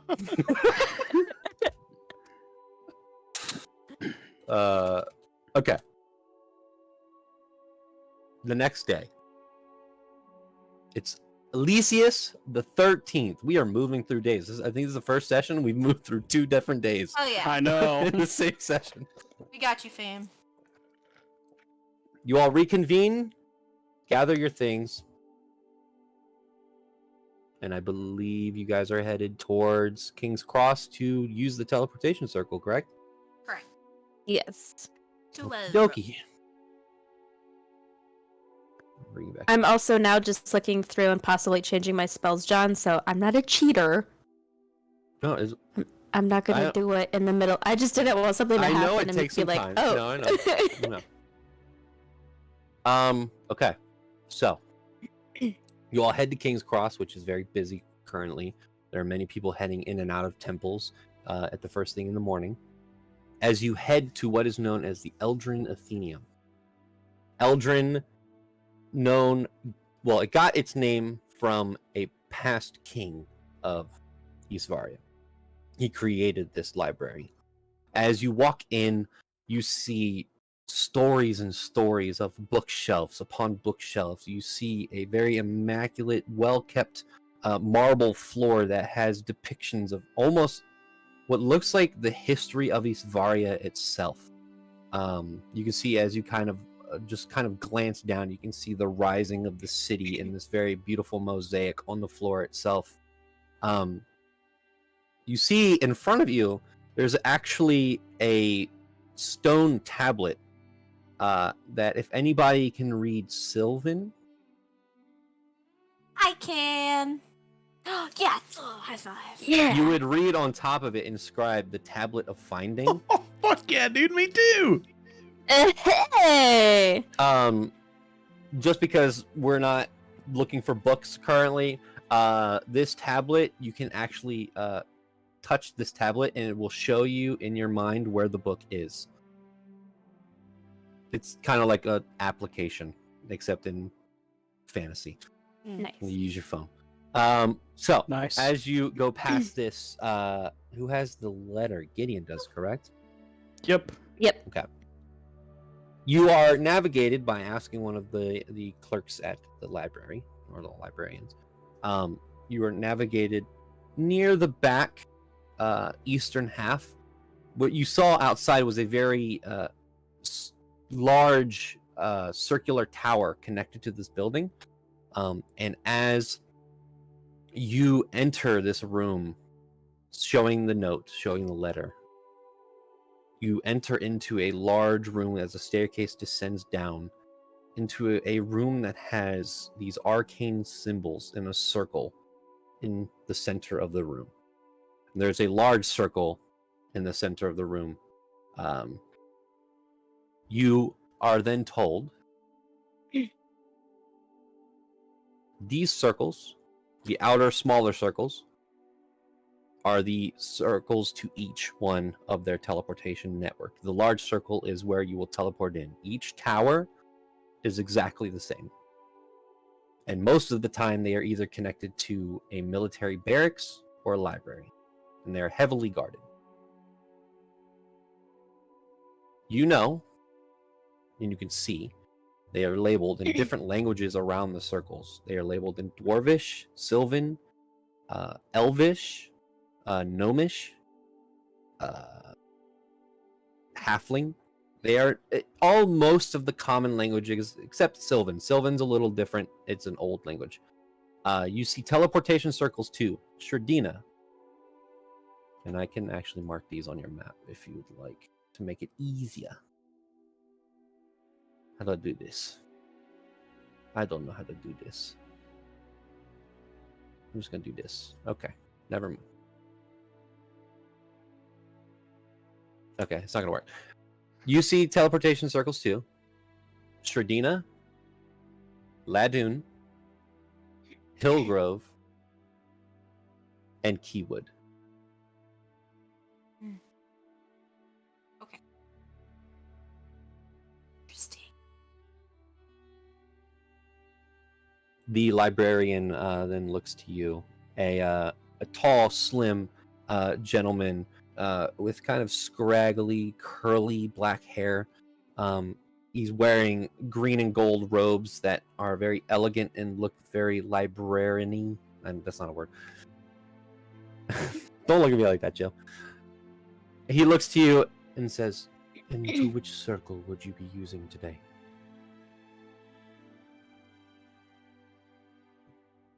To Hillgrove? Hillgrove. All right, if you would allow me about 5 minutes, I must inform the junction there that it will be having visitors arriving soon. You see that he kind of goes off to the side, and you see him kind of cast some spell, and you can see that it is a sending spell. Yes. Sorry, I know we're kind of going through things quickly. Do we have permission to bring like +1s or like other people through before we try to bring Ulfric? And they're like, "What the fuck are you doing?" Probably ask the person who's Yeah, bringing us you can back. ask. Okay, I do. Yeah, we might as well ask. Yeah, before this whole plan just gets completely He screwed. starts casting the spell and goes, "Oh, you had a question?" Yes. We're heading there on some business. We're also picking someone up. Is there any way that we can bring them back with us? I know the writ extends to us, but it would only be one other individual. He counts. Well, the maximum amount is 8 individuals.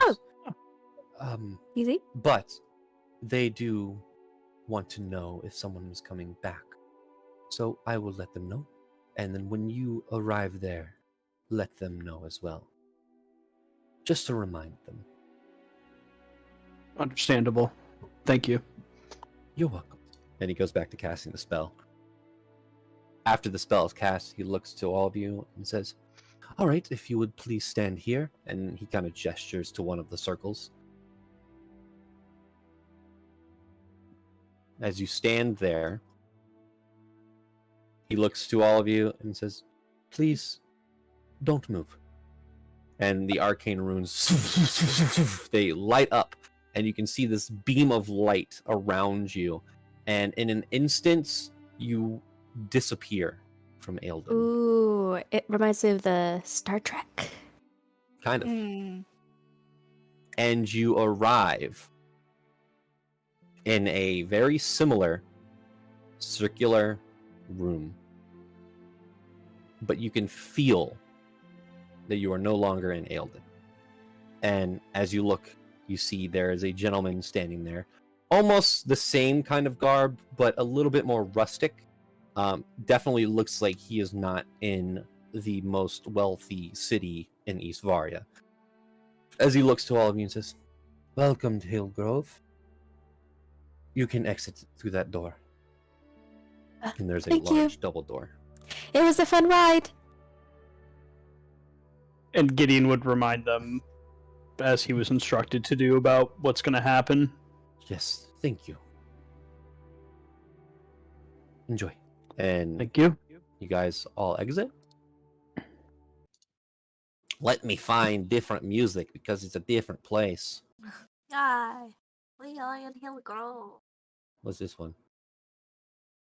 Now we're gonna go on a wild goose chase to find a random shack in the woods. Yeah. Yay. Just Yursa, speak with plants. Yes. I can speak No. with anything I want to speak with. That's true. Yeah, just Hmm. hey, I'm not Blue gonna ask Jay. for, I'm gonna, Blue oh, Jay, yeah, I'm come gonna here. ask an animal, not a plant, because plants are stationary. Animals kind of have come and gone. Oopsies. Well, if you ask a flower petal, they travel hundreds of miles, Thank you. blowing in the wind. Okay. 575. All right. All right. Okay. So, you all exit through the doors. You can tell that you were directed to the one that leads outside, not inside of the building that you were going to possibly go into. As you are led outside, you step out onto a large hill. And you can see behind you, there's a path kind of leading down. Behind you is a large fortress, but also longhouse building-like structure. I need vision, Jonathan. I cannot see anything. I know. Okay, I know. I just wanted to let you know in a very nonchalant way. Okay, thanks. And this was the Please, best I John, could for the come up love with. of God. As you look around, you can see the large 40-foot wall of Valamine in the distance. Not too far away, actually. But as you look around even further, you see this road that kind of spirals and zigzags down this hill that this fortress is built atop. You see a very small amount of buildings. There probably is about maybe 1,000 people that live here. Maybe even less. But you can hear the footsteps on the rocky but also dirt road of horse, almost creating this ambient music in the background of these horse kind of in a unison walking through. And you see, if I can make this work, this. Aw. Ooh. Welcome to It is on a Hillgrove. hill. You're right about that. Rian would definitely be riding Hikari everywhere we go. You pop out Akari. Hikari, I choose you! You see Akari kind of shakes and lets off all of the, and just kind of nuzzles up to you. Rian's gonna walk over, he's gonna take out his brush, he's gonna brush Hikari. He's gonna pat Hikari's neck. Say, "You're all right, girl." I'll mouth up. Nice. So, as you all stand there and kind of, I would assume, start walking down, there's a singular path. You guys are kind of over in this area, so the path kind of leads into the front. So, Yursa would be kind of going off of as much instinct as she could from a vision here. And I guess be headed to where any type of like wooded area that matches the same type of foliage that she saw in her vision. So easily enough, because you're at the top of the hill, you can see that about southeast of you is where the wall is. Okay. Northwest of you, behind Hillgrove, over here, is a massive forest. And if you look here, Okay. Yeah. Mm. Okay. Yep. And that is the direction. I guess we have to kind of go south and out and around. Then we have to go through Hillgrove to exit it. Okay. Yep. Then yeah, that's. But west seems to be our main direction here. Yeah. Good Correct. shit. so you just start walking through. Yep. Yeah. Okay. As you walk through Hillgrove, you can see Hillgrove. You can finally get a glance at the cavalry and the military here. They are not wearing what the guard of Eldon wears specifically. It is, like I said, more rustic, more ranger-esque look, where everything's not heavy armor. It's more light leathers and chainmails, and there is insignias, but they are definitely a different type of military.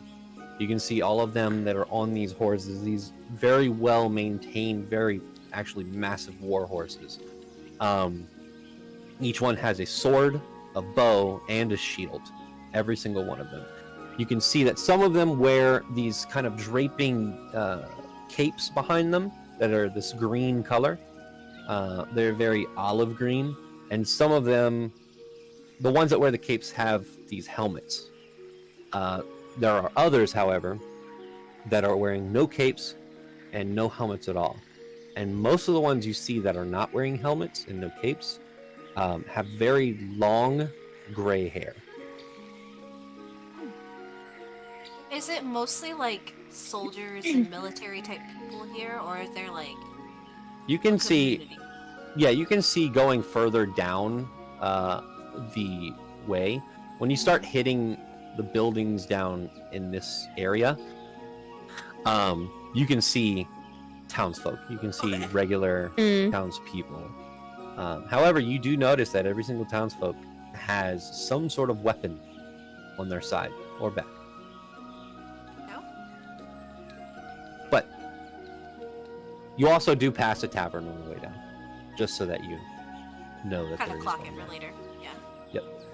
It is known as the Jumping Stallion. Nice. So, as you walk down the pathway of Hillgrove, you walk out, I assume, out of Hillgrove? Yeah. Yeah. Okay. If there is a bypassing animal nearby, you just doesn't have to have a whole conversation with them. She would just she would stop someone and just ask them kindly describe the cabin shack in her mind that she saw, and ask a few creatures along the way if they've seen it. I will say that no creature that you talk to has seen this place. Oh. And she will continue to follow her instincts. Rian, I will say that you do get some glances from those riding the horses. But they are not like glances that are looking down upon you. They are curious. And some of them even nod in your direction. Ian will nod back. Okay. You press X to nod. Howdy there, Damn it. mister. Okay. So, you head out of Hillgrove. You start tracking west into what is known as the Iron Crest Forest. I would like everyone, Sheer Top Forest, not the Iron Crest Forest. I would like everyone to make history checks.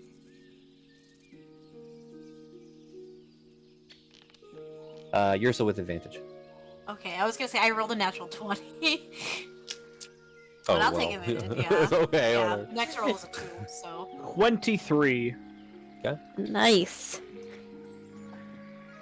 Natural 20. Anyone who rolls above a 15, Nice. you would know this bit of information. So you'd probably know it first, only because it kind of deals with the rifts.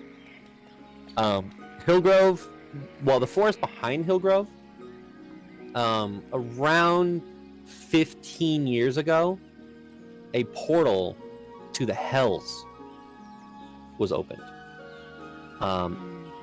It was shut by a group of adventurers, and it was the creatures that came out of it after years and years of fighting did eventually stop coming out of this portal.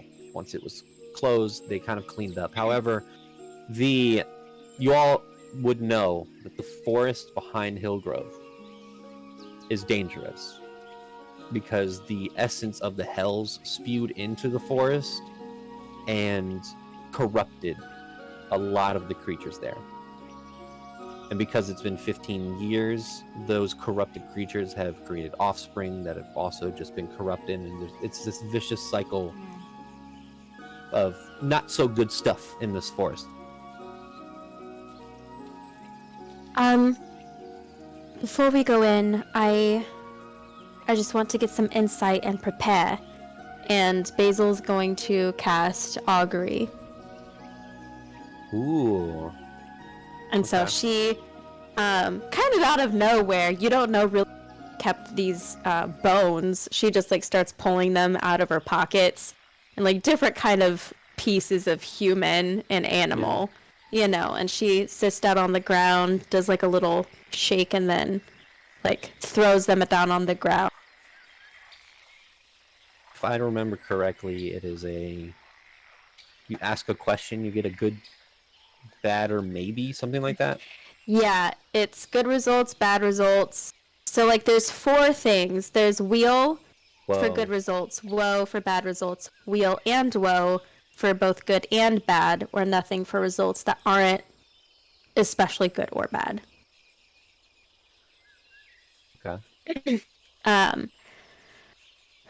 So, and just to make sure, because I want to make sure I ask my question correctly, we're specifically coming here for what again?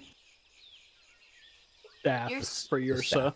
Yeah, she had a vision that staff- there would be a staff that could help close. And there Um, was an elderly man here Mm, who has it. He was like the only one to have ever been known to have been able to close the rifts. okay.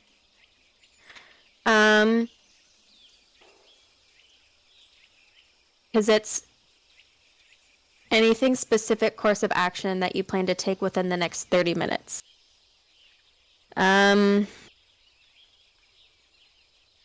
I don't want to ask just like, is it going to be dangerous? I want to...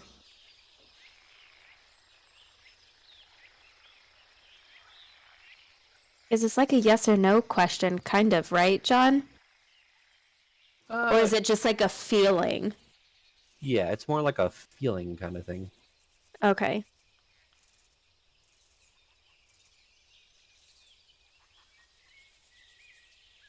And so she's just gonna kind of think in her head.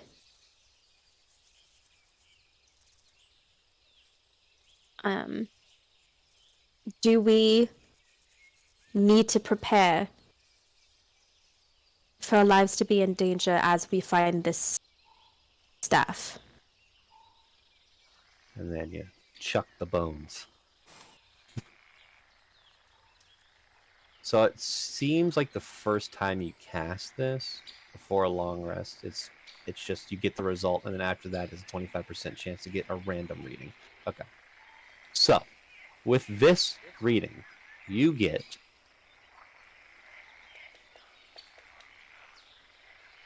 wheel and woe.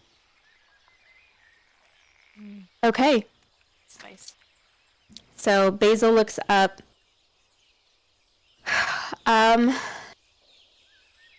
There will be both good and bad things that happen to us in this forest. You're gonna suffer, but you're gonna be happy about it. Solid reference, John. That was perfect. But you're gonna be happy about it. You get points for trying. Well, at least we know what to expect. I don't know what exactly. These don't really work that way. But it sounds like we will be both successful, but at a possibly great cost within the next 30 minutes. So be vigilant.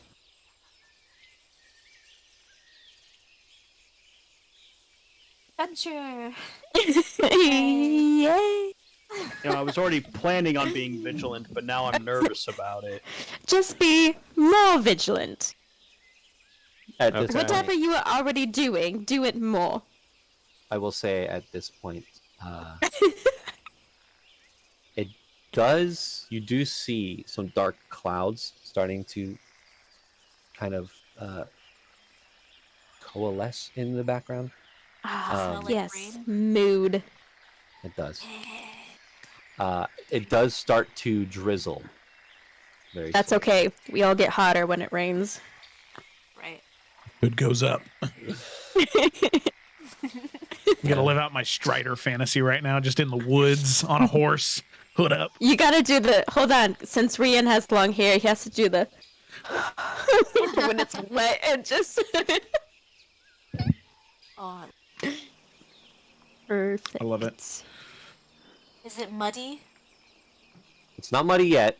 Okay. It's been dry for a very long time, but it is starting to rain. As you all Well. enter into the sheer top forest. We're losing daylight faster now, so let's keep going. I will say is around 11:30 right now. Just for time's sake, but the daylight is starting to go away because of the clouds. Yeah, you're so would nod and kind of pick up. Okay. I would like everyone. Actually, what is the marching order? I would definitely say yours is kind of leading the way because she's kind of going based off of the vision of what you see. Yeah, Rian I'd would be say right Basil. up there. Is maybe middle just to cover all areas. Gideon will take the back. Gak will be there with you. Gak's still there. Just Okay, cool. Oh shit, we left Gak in the tavern. oh no! That's okay. He's not feeling well. We have Chip though. Oh, sick. Nope, you're out of range, Chip. He gave Chip the book, the tome. Damn. Robert. That's horrifying. Yep. So, you all start to make your way into the sheer top forest. My rain sounds stopped, apparently. Maybe they didn't. I lied.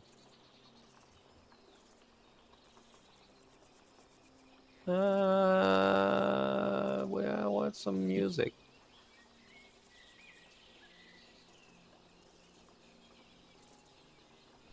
Oh, Jesus Christ, no. So anyway, I come in blasting. I would like Girsa to make a survival check. Actually, That no, I no, do no. have a Girsa can Oh. make a nature check. Rian can make a survival check. Since you're both Okay. in the front. Here's the dice. Yes. Uh, Dirty 20. 16. Okay. 30, 20, 16. Okay. Rian, you're not really sure what you're looking for, other than a hut. You are keeping an eye out for sure. I think at this point, you are looking for anything that might attack the party. Mm-hmm. You're looking out for that. Yursa, you are specifically looking for this hut, and you are using your nature skills to kind of lead you in the direction. At this point, with a dirty 20, you don't know where you're going. You're just going deeper into the forest. However, you can feel, or you have a feeling, that you're being pointed in the right direction just by the nature around you. I would even say that Rian, with your high passive perception, you can see that every footstep that Yursa makes, the grass around her and the leaves kind of blow in a direction, and she walks in that direction that they blow. That's cute. Ever so slight. It's like when you click the I need help finding the next quest button in Ghost of Tsushima. Yeah. Blows around you. So, you continue walking and walking. For about an hour, you continue walking, not finding anything. But, Yursa, you are still vigilant and feel very focused in that you are going in the right direction. Everyone but Yursa can make a perception check. Rian, you can either make perception or survival. It's up to you. I will make perception. Ooh, I see everything. Nice. Or maybe nothing. I don't know. 13. Basil, 19. Okay. Make another nature check, Yursa. Okay. That's my big one thing. Oh, that's my. Yay.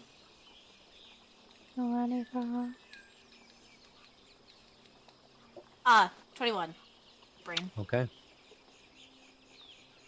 Rian, it's even so. If your natural 20, the blades of grass and leaf that you saw kind of moving as she stepped, you can see that even branches around her just kind of ever so slightly warp in a direction like they're pointing as Yursa just continues to walk. Yursa, you feel like almost like the sensation of like on a roller coaster when you're falling. You can feel that when you're walking in this direction, it's not entirely there, but it's getting there. You can feel this like pulling almost. However, as that's happening, and you're kind of almost like zoning out here, so you're just walking in this direction, and the party's following. Rian, you're the first one that hears a slight crack of sticks. And you also hear this noise.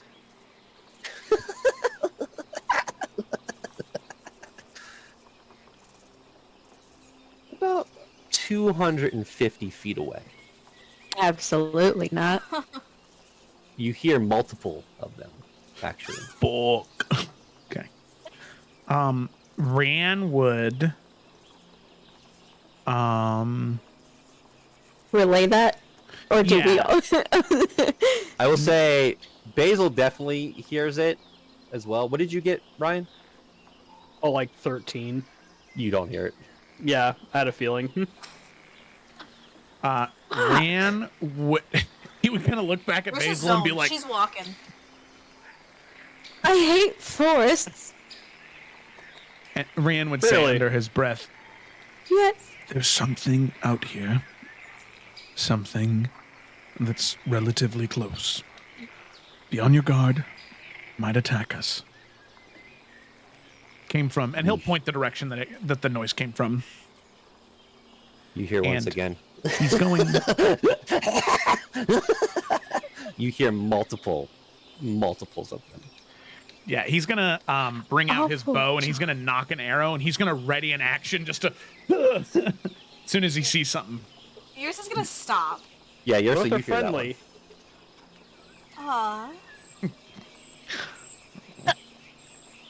That does not sound like a normal sound Yursa would hear in the forest, right? Everyone who's Yursa, make a nature check. Rian, make a nature check. Basil, I don't know if you would know what these are. But Gideon, you can make a history check. I also lived in the woods, though. That's true. Make a nature check. I'm sorry. Why'd you live there if you didn't like the woods? That was a cover-up. Oh. John, Here's you the are 17. correct. Basil doesn't know what these are. 23. Okay. So Gideon Gideon's knows the history. first one who kind of connects the dots immediately. just the sound alone is a dead giveaway of what this is, or what they are. It is a group of gnolls. Oh, Oh, they're friend shaped. no. Yursa, you would also pick up that it is a group of gnolls. And gnolls are very vicious, very territorial creatures that also very much like killing things. So Ursa will not be talking us out of this one. There's no friendships here. There. Oh, I love Ewoks. Oh, Rian's ready. Yeah, Ursa is also going to ready a spell, but can she? We heard a direction they're coming from, right? They are about 250 feet to your west. Preparing a firebolt, just throwing that out there. Okay. Now, are you guys... It doesn't seem like they are moving in your direction currently. Rian would be able to tell from his natural 20. However, you are close enough that you would know that making sounds would probably alert them. So, question. Stealth. Are you guys wanting to stealth or just keep walking the way you're walking? I mean, do we want to dismiss Hikari and try sneaking? No offense. How loud is putting a card back into the bracelet? Buddy. I will say we can try to make it quickly, but if they have our scent, they're going to follow us for days. It's raining though, or it is raining though. It is raining. It is raining. We'll cover up our scent. It a is bit. raining. Because it covers up Yes, our scent. The smell. goes Yursa could pick up the sticks. She's the first one in the row. Pick up sticks and gently set them aside so that Hikari, sweet girl. No, I'll just put the horse back in the bead. We can all go for a run Nope, later. it's okay. She still has it. She still has a name. You don't need to call her the horse. That was Joe talking. Horse in the bead. I'm sorry. Jesus. Joe. So we're gonna try to be quiet and move. Okay. So I would like everyone to make a stealth check. Still. Guess what? This is like the first time since he's got him. 30. Gideon has advantage because he has boots of elven kind. 30. Yeah, natural Excuse 20 me, plus sir. 10. Oh, thank God for advantage. I will say yours says barefoot because she doesn't wear shoes. Okay. I don't know what that does for anything. I'm just putting it out there. 1d2. That sounds- Okay. Well, I will say I rolled for them and they didn't roll above a 10, any of them. So you guys, I'm gonna roll a stealth check for Hikari. Just walk- No, you already banned Just her to see. away. Just to see. Yeah, she's gone. Yep. She's gone. Yeah, She's that's gone. probably for the Gone. best. yeah. I will say that if you rolled for Hikari, your 30 would not be what would be the number because you're on top. It would be Hikari stuff. But Hikari's in the beat. So, make me a nature check here, so. As you all hear this noise, but continue on very stealthily. The most stealth you've ever been in your entire life. Natural 20. Oh my Seconds. god. That would be so fun if this is the whole experience. That's why you're so nice. You hear, as you are walking, you hear that it kind of fades into the background. You make it past whatever that was. Well, you knew what it was, but you didn't know how many. You continue on, and Yursa, you feel that pulling, dropping sensation in your stomach again. And it's almost, you feel the sensation like you were constantly falling now. And you kind of stop with your natural 20. You reach out a hand and it goes through. You can see this ripple effect through an illusion. Very similar to ones you know. I think we are here. And yours is gonna step. No hesitation. Yursa disappears.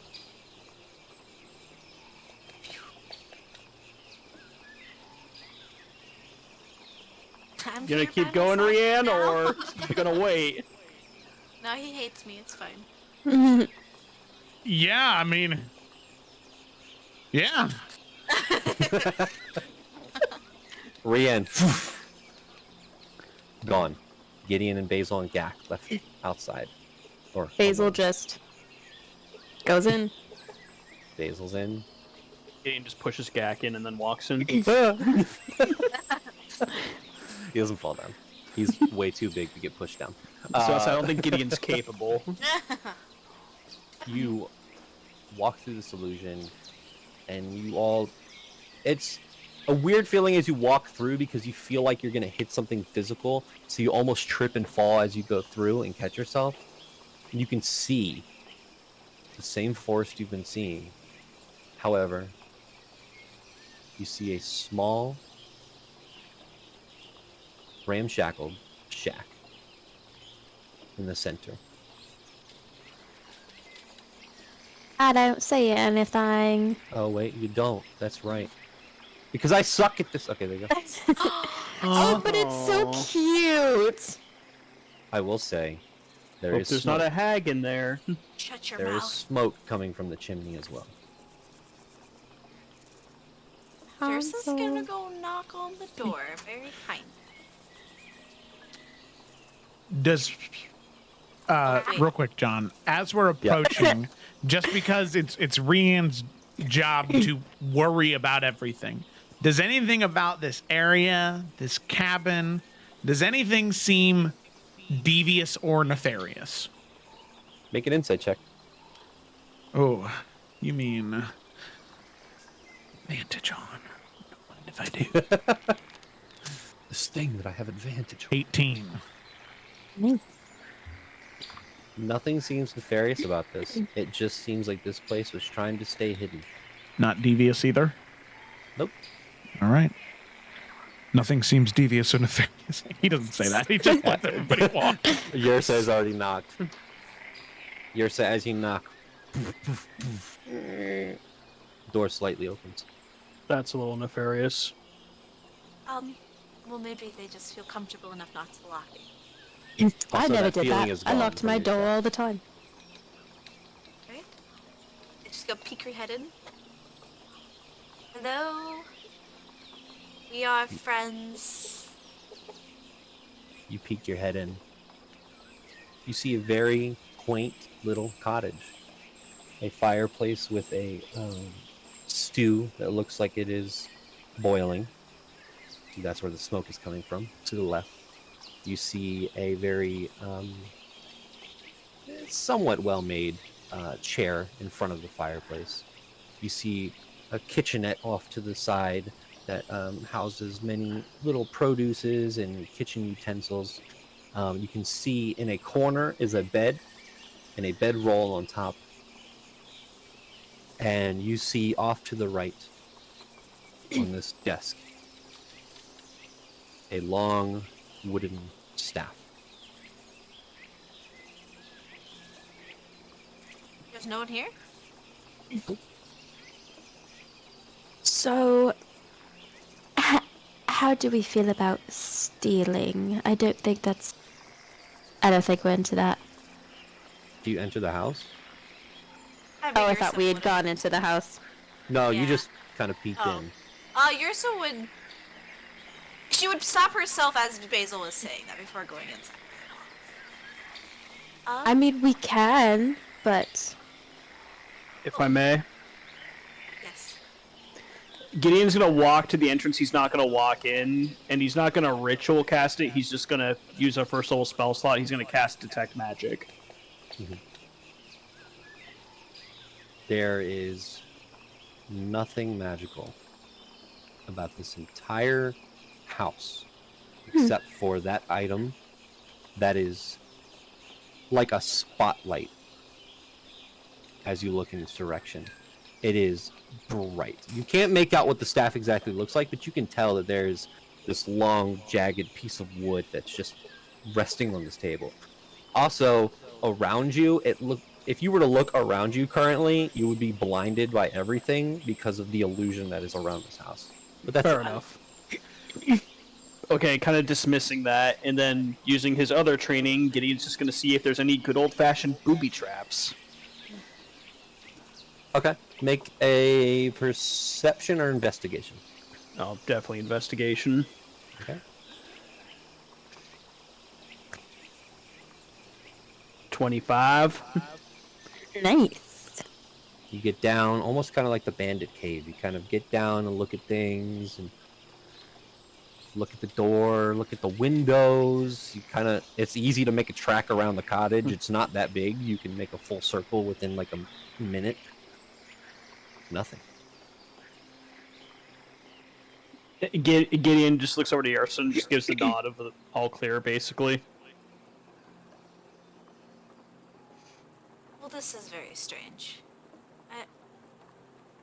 I mean, I don't feel comfortable just taking without speaking to someone. Yersa will step inside when she says that. We could just wait. Well, yeah, they've made food, so maybe they're out collecting fire. Yeah, you step inside. Is there, like, peering inside after Yursa's walked in? You said there's like stew boiling. Does it look like somebody was here recently? Yeah. Okay. And is that, sorry for the other follow-up question, but obviously Rian also spent a lot of time in Lunaria. Does this seem like a similar type of magic? The illusion magic? Yeah, like stepping through. Does that seem similar? It's similar in the way that like just trying to create an illusion around a space, but Lunaria's is different. Theirs is a different type of magic that they use. They're very similar. It's just that they're not the same, Right. I'm with you. but they serve the same purpose. Okay. Do you still have detect magic up, Gideon? I mean, Last yeah, 10 he minutes. wouldn't dismiss it, so yeah. Roll an Arcana check.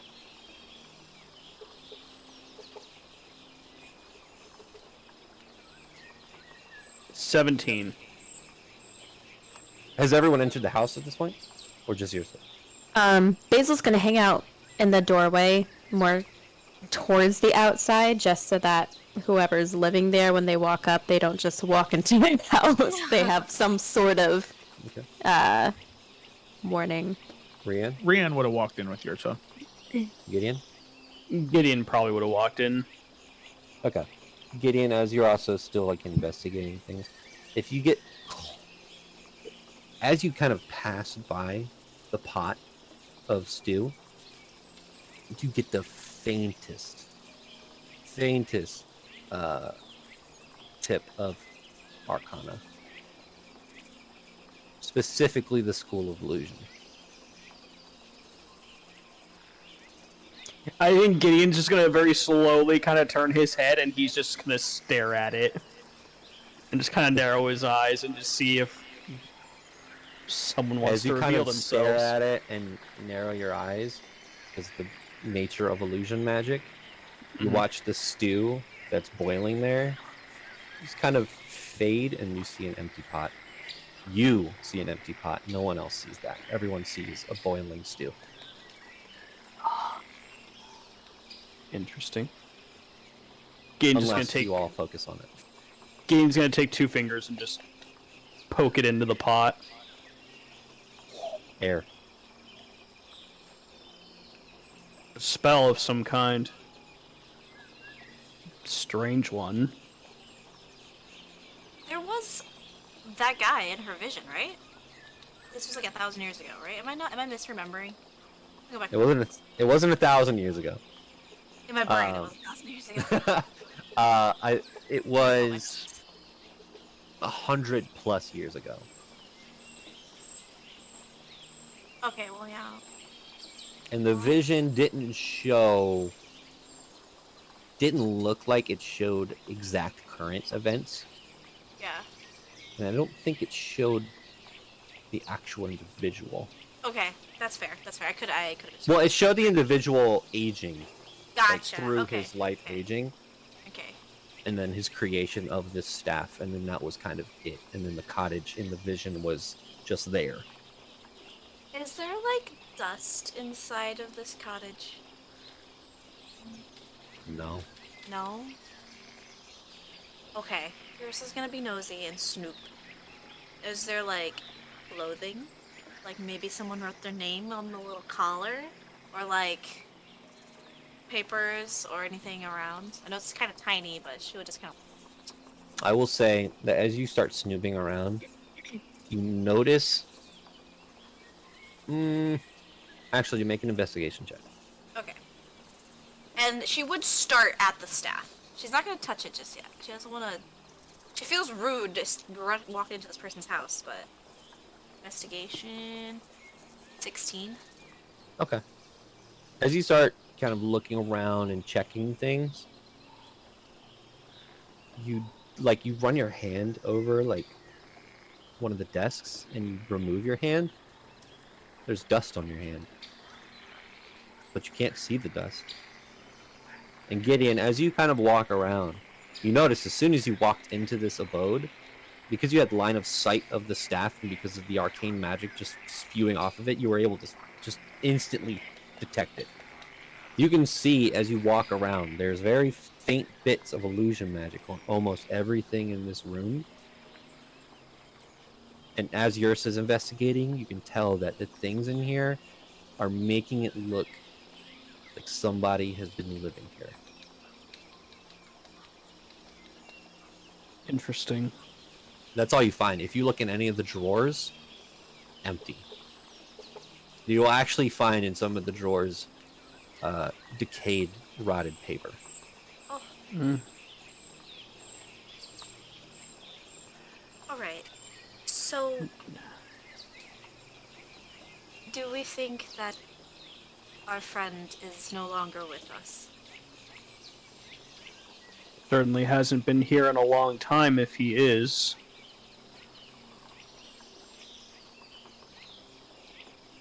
Maybe Well, they thought no one was as risky as us going to someone's house. Especially taking the risk to come into this forest like we did. Basil, do you happen to see any spirits anywhere around here? I can try. And she closes her eyes for a second, and when she opens them, they're just completely white. And then, what's roll is it, John? Religion. Religion.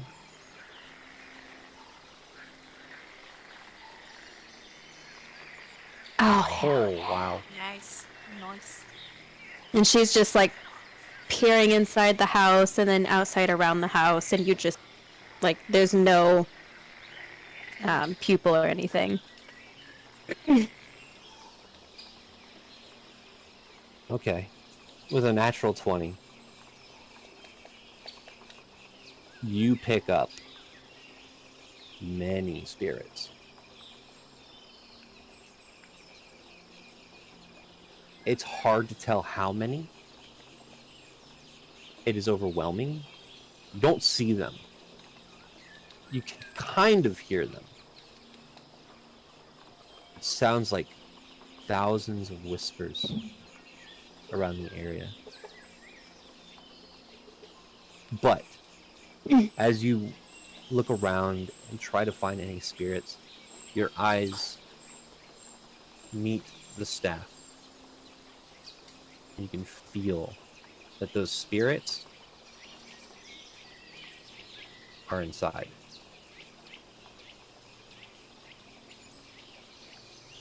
Hazel goes over to pick up the staff, and she hesitantly touches it. Okay. I need you to make a wisdom saving throw. Oh no.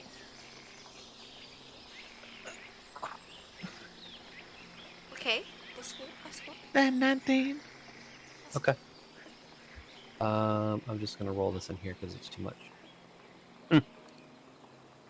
Ma, what do you mean? Because it's too much. Too much good, holy power of spirits and energy. Mommy! Yeah. Oh, I'm sorry. Basil, as you grab the staff, you take 54 points of radiant damage. Y'all. I'm down.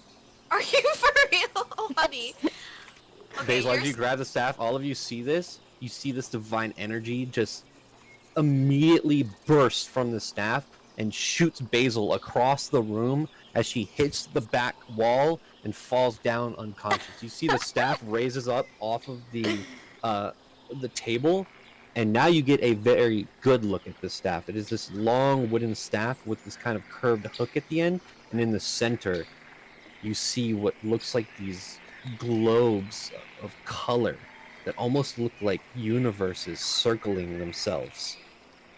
Wild. Basil, you are Don't touch unconscious. the staff. Kirsten is going to immediately go over to Basil and, wowzers, cast, holy shit.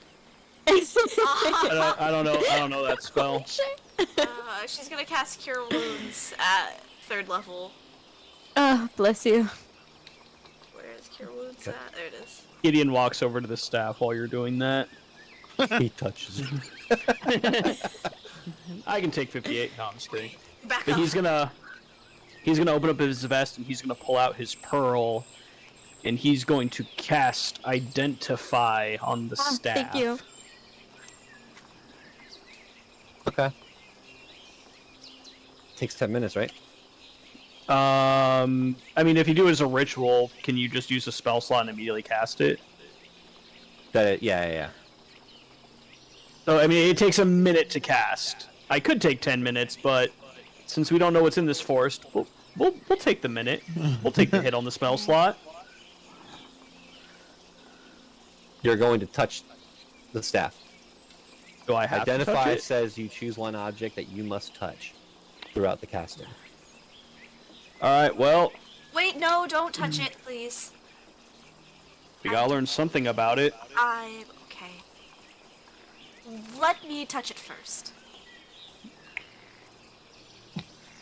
Okay, great. Rianne, third vote, Oh. tiebreaker. Yeah, okay. Wait. Wait, repeat. So you're trying what? to... You have a, like... Is it like a cloth kind of thing where if you, like, touch it, it may not... Is it skin to skin? That has the problem? Gideon wears Only one way to gloves. find out. Gideon wears gloves. You see Basil laying there. Gideon, I swear to God. I swear to my mother. Uh-huh. Stop. I'm... What? Okay, John, this might be a little bit of a Hail Mary, but has Rian It's just rubbing in Basil's his back. travels, in his reading, in his anything, ever heard of anything like this? Music is No. great. Great. I'm Not at all. sweating. I would sometimes let you roll for these things. No. Not in this scenario. That's fair. That's fair. I want will you to say know, that I what you respect know for about that. it, Yeah. what you know about it from the vision, it took that wizard 100 years to make this. 100 years is an artifact. That's it. That's all you know. Gideon, What? there are hundreds of souls stuck in that Staff. Staff? staff. Damn, you got hit hard. She's still recovering. It's okay. They were trying to talk. I couldn't hear what they were saying. but they're all congregated in there. And the feeling that I got when Yessa brought me back, it feels like I haven't lived up to its expectations, that I'm not worthy of touching it.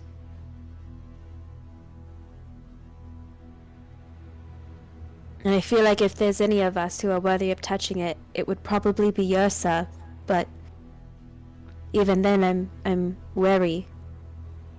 I understand your thought process, Basil, but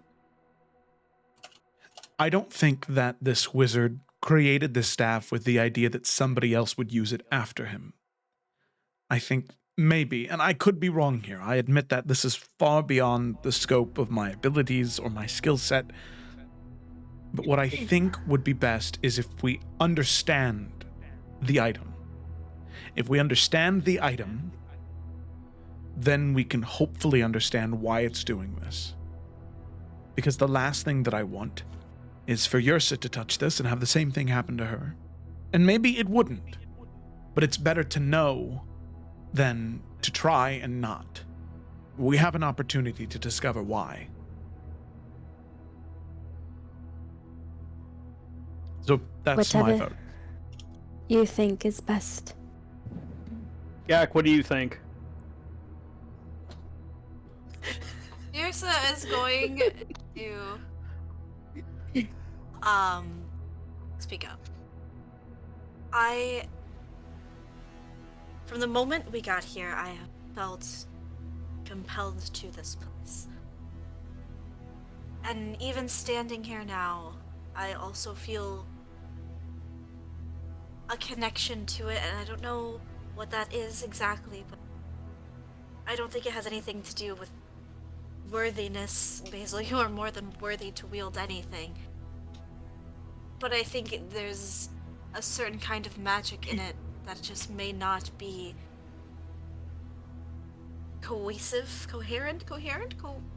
work well with the magic that you have. I don't want to take the risk of someone else getting hurt. I was supposed to take the staff for a reason. That's what Lady Gemcloak showed me. And if she showed it to me, I trust that I should be the one to take it. No one else has to get hurt. You're assuming you won't be hurt by it. I don't think I will. I think she makes a good point. I doubt Lady Gemcloak would have showed her this vision, as knowledgeable as she is, with the intention of Yrsa succumbing to whatever magic hurt Basil. And Yrsa, you said yourself, I saw it. The grass was bending to her, pointing her in this direction.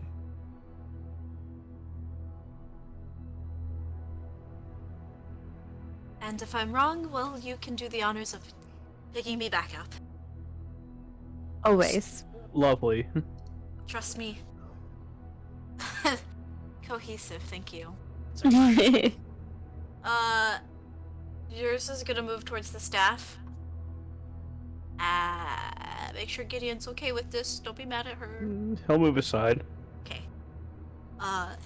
Then she will touch it. Okay. Yrsa, as you grab the staff,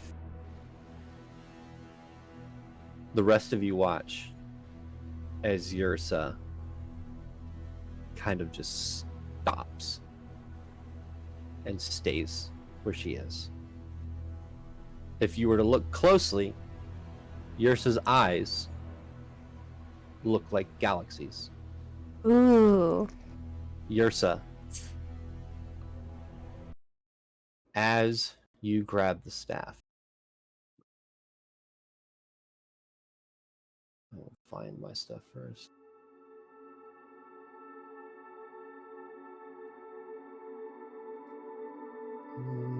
Where is it at?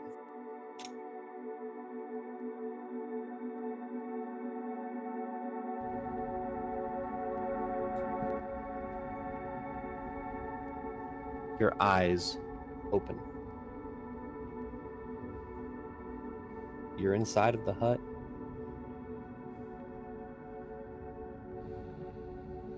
But if you look out one of the windows, you can see stars and spiraling galaxies in the distance. What do you do? And she's going to kind of look around, after tearing her eyes away from the window, and just kind of say,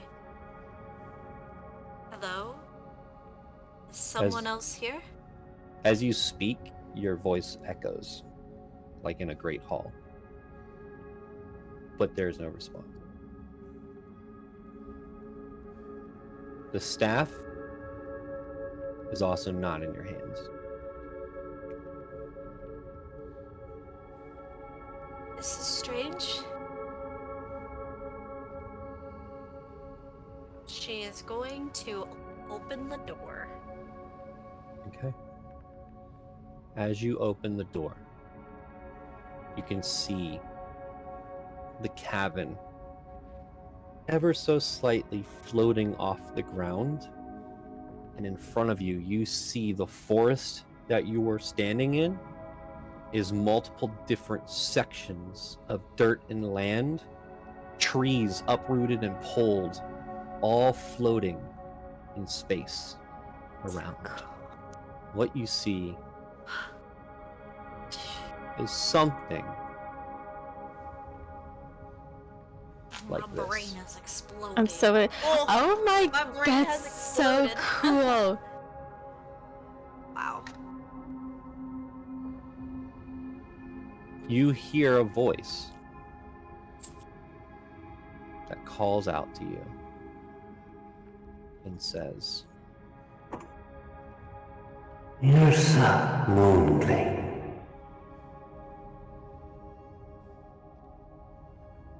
Welcome to the Astral Sea.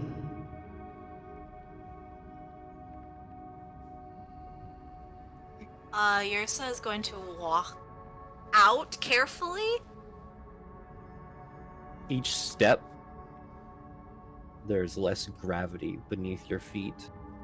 And each step you make, you can see your foot leaves a small print in the ground, and the rocks around you kind of just like float up in the air as you walk.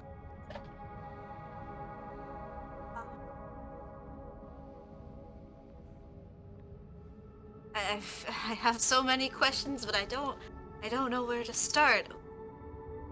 Why? Who are you?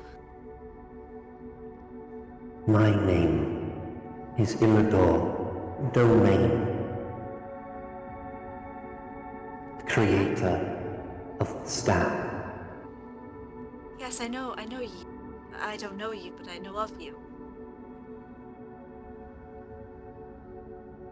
Why are you here? I am here to make sure the next person who uses the staff is worthy.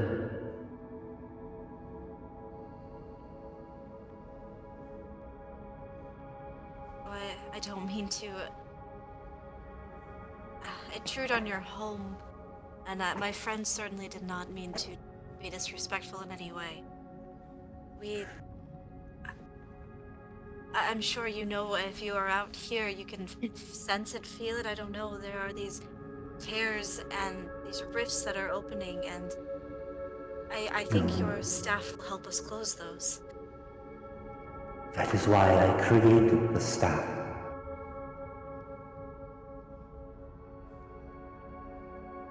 I am but a memory, a thought within the astral sea.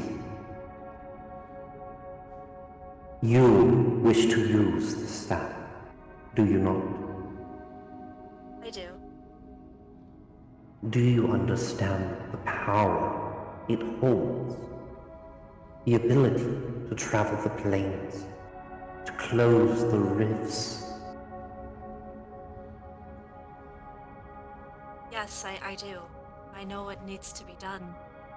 Then tell me, Yrsa Moongley, why are you worthy?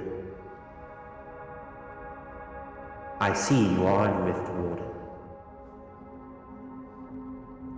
but those can be corrupted.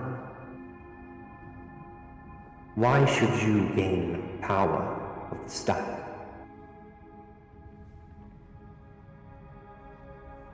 Well, I'm not corrupted by any means. I have lived my entire life giving back to my people, my friends, my family, just everything to Lunaria, the Feywild. I haven't just been a Rift Warden, I've been a warden to everyone who needs me.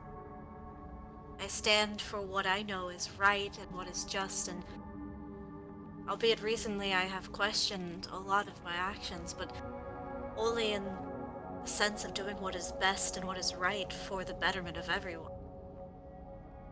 I don't believe that just anyone can be corrupted. I feel as though if your heart is strong and your will is, well, if it's unbreakable, then can keep out such corruption. I don't plan on breaking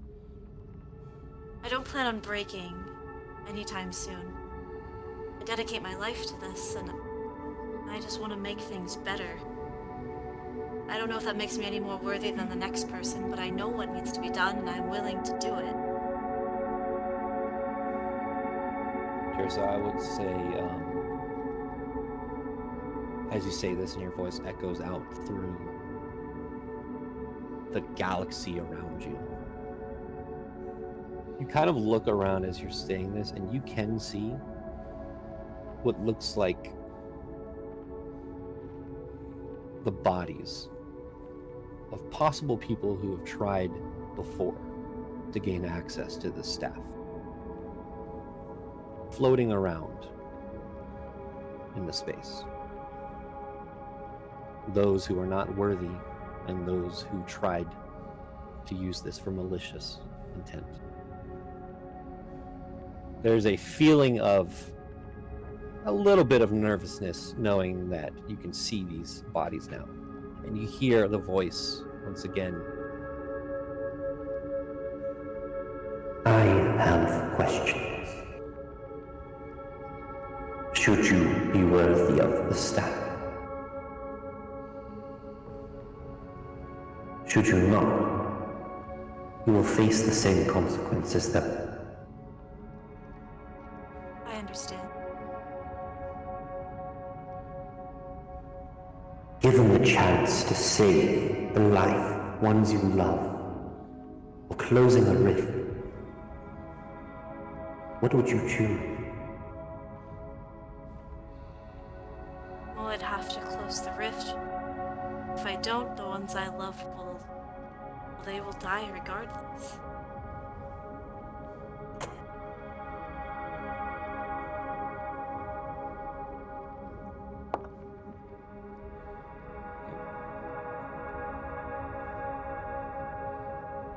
If one of your friends wanted to use the abilities of the staff to travel the planes in search of different resources and magics, would you do it? Even knowing you could help people on your plane?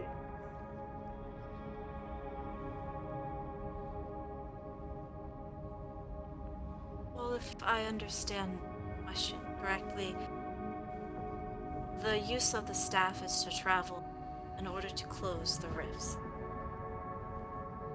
That is its intention, that is what we're supposed to do with it. I don't want to do anything other than what is intended to do. If resources could benefit friends, I would need to make sure that that is something staff permits me to do.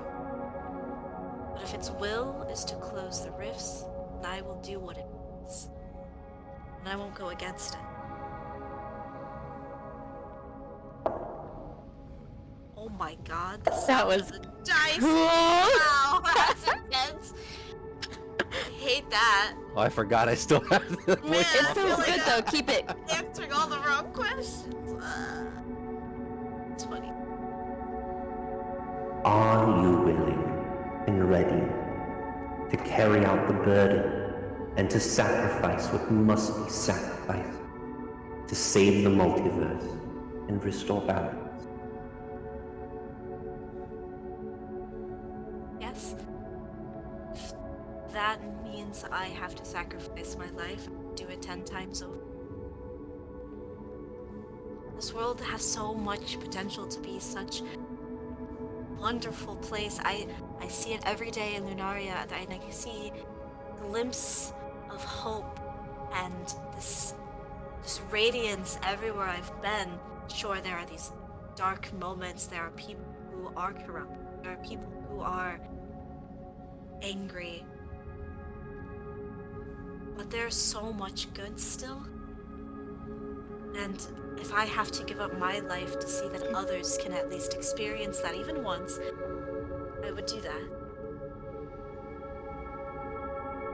Make a persuasion check. Sweet. Let me actually look at persuasion this time and not. Mhm. Look also at perception. Let's do it. 21. Ooh. The 19. Okay. The voice fades. You hear the crackling of land around you, floating in the air. The breaking ever so slightly of trees and twisting within the gravity around. And off into the distance, where there is this illuminated section of the ground, you see what comes into focus. The same staff that you grabbed before. And you can see that in the center of the hook of the top of the staff, there are these galaxies and globes, just like a model of the universe overlapping and swirling around each other. What do you do, Yrsa? It's like presented in front of me, or just kind of like a little ways away? It's about 50 feet away, just floating there. She's going to confidently walk. You grab it. Yes. Okay. One final check. Make a wisdom saving throw. Okay.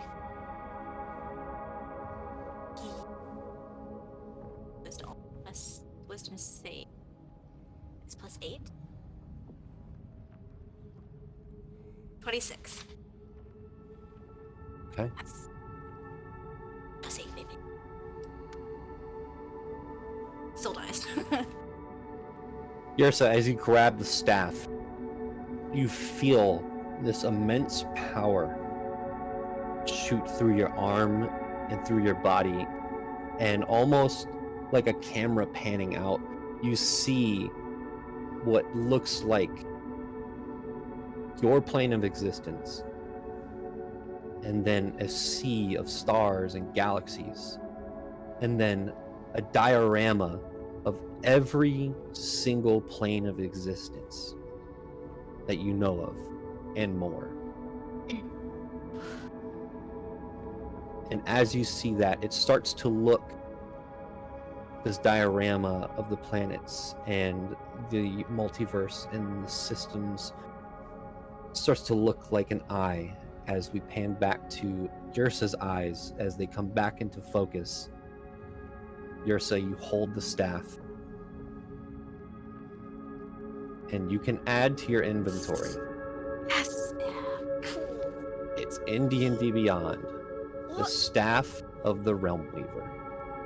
Of the realm what? Leader? Weaver. Weaver. That's a cool freaking. Let me not Oh. cry. It was so pretty. Like, it's exciting. Also, when you see the art, and actually I can just post the art. Thank you, Gemma. That was the thing she was working on. Ooh, Gemma. Oh, Now Gemma, I really Gemma, you feel do bad. items now? This changes things. Might be hitting you up, homie. Oh my god, that Whoa. thing is fucking. Yeah, Gemma. Yes. Check Gemma, Discord. you Check fucked Discord. This was a mistake. So You should have I never will- made something this beautiful. I will say Oh some my things God, so Gemma, that everybody beautiful. can hear what it does.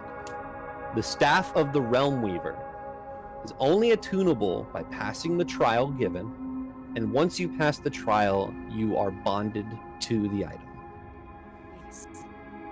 It gives you a +2 bonus to attack damage rolls and spell attack rolls. It has 10 charges and it regains 1d8 +2 charges at dawn. You use the charges to cast spells at higher levels or the level it is given. It has something called spell absorption. While holding the staff, you have advantage on saving throws against spells. In addition, you can use a reaction when another creature casts a spell that targets only you. If you do, the staff absorbs the magic of the spell, canceling its effect and gaining the number of charges equal to the spell's level. However, if doing so brings the staff's total number of charges above 10, the staff explodes and activates Retributive Strike. Ooh. Retributive Strike is a thing that you can do. You can actually break the staff over something. In a 30-foot radius, you have a 50% chance of instantly traveling to a random plane of existence, Oh my god. avoiding the explosion. Oh my god. If you fail, you take 16 times the number of charges in the staff. Every other creature in the area needs to make a dex save, so you can break it and deal a shit ton of damage. However, that's some cool parts. Another thing is while you're holding this staff, you gain Jeez. access to the following spells: Absorb Elements, Vortex Warp, Borrowed Knowledge, Find the Path, Reverse Gravity, and Plane Shift. Okay, and like I see that it has different charges attached to each one that's cast. Correct. You can also use the following spells from the staff without using any charges: Light and Mind Sliver. Mind Sliver and Mending. The last thing that it can do is break I tether. don't deserve this. Using an action, You you are can the one to deserve this. using an action you can channel the arcane power of the staff to break the connection between a person and their rift, which keeps it open. Any unwilling creature must make a DC 18 Constitution saving throw. If the creature fails, the tether and their connection to the rift is destroyed. If the creature succeeds, they are immune to the effects of the spell for 24 hours. When casting the spell, you may use any number of charges to increase the DC to the number expended. Additionally, any creature can choose to fail this save. So, the staff allows you to break tethers to rifts, Wow. closing them. As this all happens, Yrsa, you feel this presence, this arcane power, that you have something that will help you. And the first thing known on this plane of existence to close rifts effectively.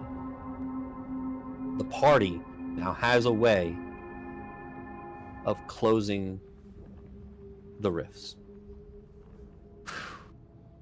And also the ability to travel the planes to do so. So sick. Wow. Okay. Let me not cry because I'm fucking up my blue. Yeah.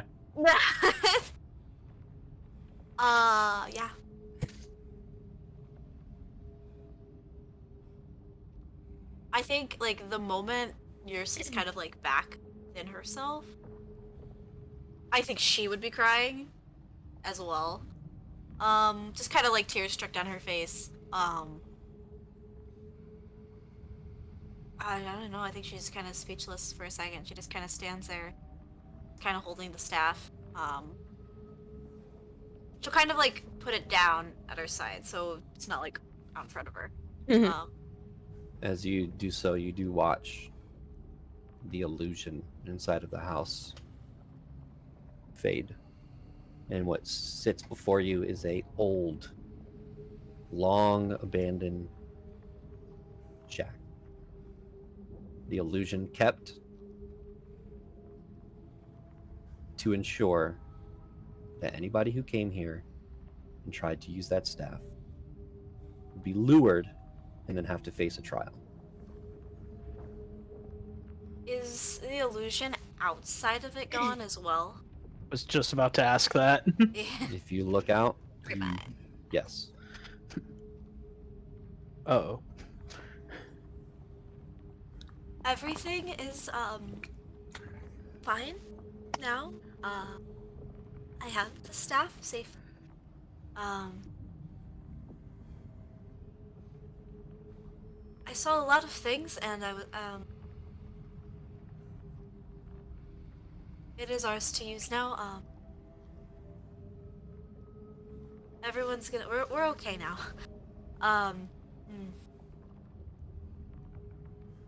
Yursa would, the best she can, kind of explain what she went through and what she saw. So I think as long as we continue on our path, we use the staff for what it is intended and good. I think this is a great step in the direction of closing these rifts, and we're making a difference, and this was a smart move. I'm so proud of you, Yosa. Thank you. I don't think that words are very difficult. I understand, but I wanted you to know, and I think I speak for all of us, that you deserve this. Thank you. I will do what I can to make sure that I use it in the best way possible to help all of us and to help close these rifts if I need it against Oberyn. This isn't just for me, but this is for all of us and what we can do. And I think this place now it's time for it. We let this place rest now. I agree. We can go without. She kind of looks outside, though. The illusion is gone, so we do need to be careful when we head back. If I might suggest, if we're going to rest here the night anyway, I hear you all have a means of group transportation I've yet to see. We could use it to get back to Hillgrove safely. The glass shard, right? Is that what you're talking about? Yep, that one. Okay. I was like, we do? I'm like, yeah, that's what I was told. Right now? Yeah, why not? Sure. We could do that. Unless y'all just want to know combat this session, it's just an idea. Let's do it. Break the glass. Shatter. So you're using the port glass to go back to Hillgrove. Yeah. Yeah. Okay. Probably like outside of Hillgrove, as to not. Yeah. In the middle. Yeah. The edge of the Hey, forest where guys. we entered or something. That's probably better. If you, I'm not gonna lie, if you teleport outside of Hillgrove, like right outside, it's gonna be suspicious. And it's a military place, so they might get a little weirded out. That's so fair. probably going to the edge of the forest is the best.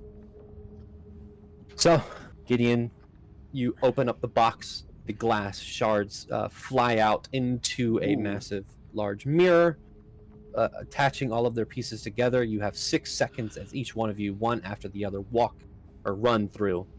The glass breaks and then flies through itself onto the other side, porting you to the outside of the trees, or tree line of the sheer top forest.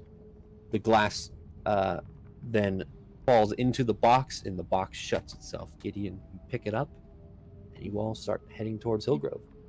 Fascinating. So, as you head towards Hillgrove, going back with a very powerful magical item now obtained, heading back to wait on Ulfric, as he should be there tomorrow. As you do walk back, there's a slight feeling all of you get. Not of fear or dread, knowing that soon you could be face to face with Oberyn Blackmore, but optimism. Getting the staff puts things somewhat in your favor. And as you walk back, kind of feeling this, you enter into Hillgrove. That is where we're going to end the session. Woo! And as you enter into Hillgrove, you level up to level 8. Now we can take on Vampire Daddy and not die immediately. Hopefully. I feel more confident. I feel better. Still scared. But Oh yes, I terrified. feel like That it's a lot was- more doable now. Yay! There was 2 things that would have leveled you up to 8. This was one of them. Killing Oberyn was the other. Yep. Well, fighting. And maybe living. We would have ended the session halfway through the combat. All right, you're level 8 now. Let's hope this is like- the reprieve you needed. Yeah. Everyone who has been watching, thank you for watching for our first live stream session of Evrand. We appreciate all of you. We will next Wednesday we'll be doing a Rumble, which is a battle royale, player battle royale. I believe we will have Kayla as Yrsa, Joe as Rianne, Ryan, you'll be there. Yep. Ryan as Gideon, and I believe Gemma will be joining us as Seal. Ooh, Gemma. Ooh. Vamps in the house. So Heck yeah, I man. feel like I should not be able to use the staff. We'll worry about that later. Yeah, nah, fuck it. I'll use it. Not now. Not now. Nick and I come back. Why is everybody dead? So, again, thanks for watching, Joe. Anything else, or Nope, that's it. Be sure to check us out on Saturday for the continuation of the Isles of Iverion, where they're also in the Astral Sea. They're going to the City of Pain, which is Hey. My house. painful. Oh, pain. Hey. Pain. Or Yeah, next Cal- Tuesday for the Salamander Coast, where they will continue the session that sadly ended a little shortly, where they're going to attempt to resurrect their we dear will companion. continue talking about who we're going to resurrect. Resurrect Keothi. And that definitely means next Tuesday, shit is going to get wild in the Salamander Coast. So I'm very excited for Can't that. Can't wait. So we will see you either on Saturday, Tuesday, or next Wednesday for our Rumble. So thanks for watching, everybody, and we'll see you next time. Thank you, guys.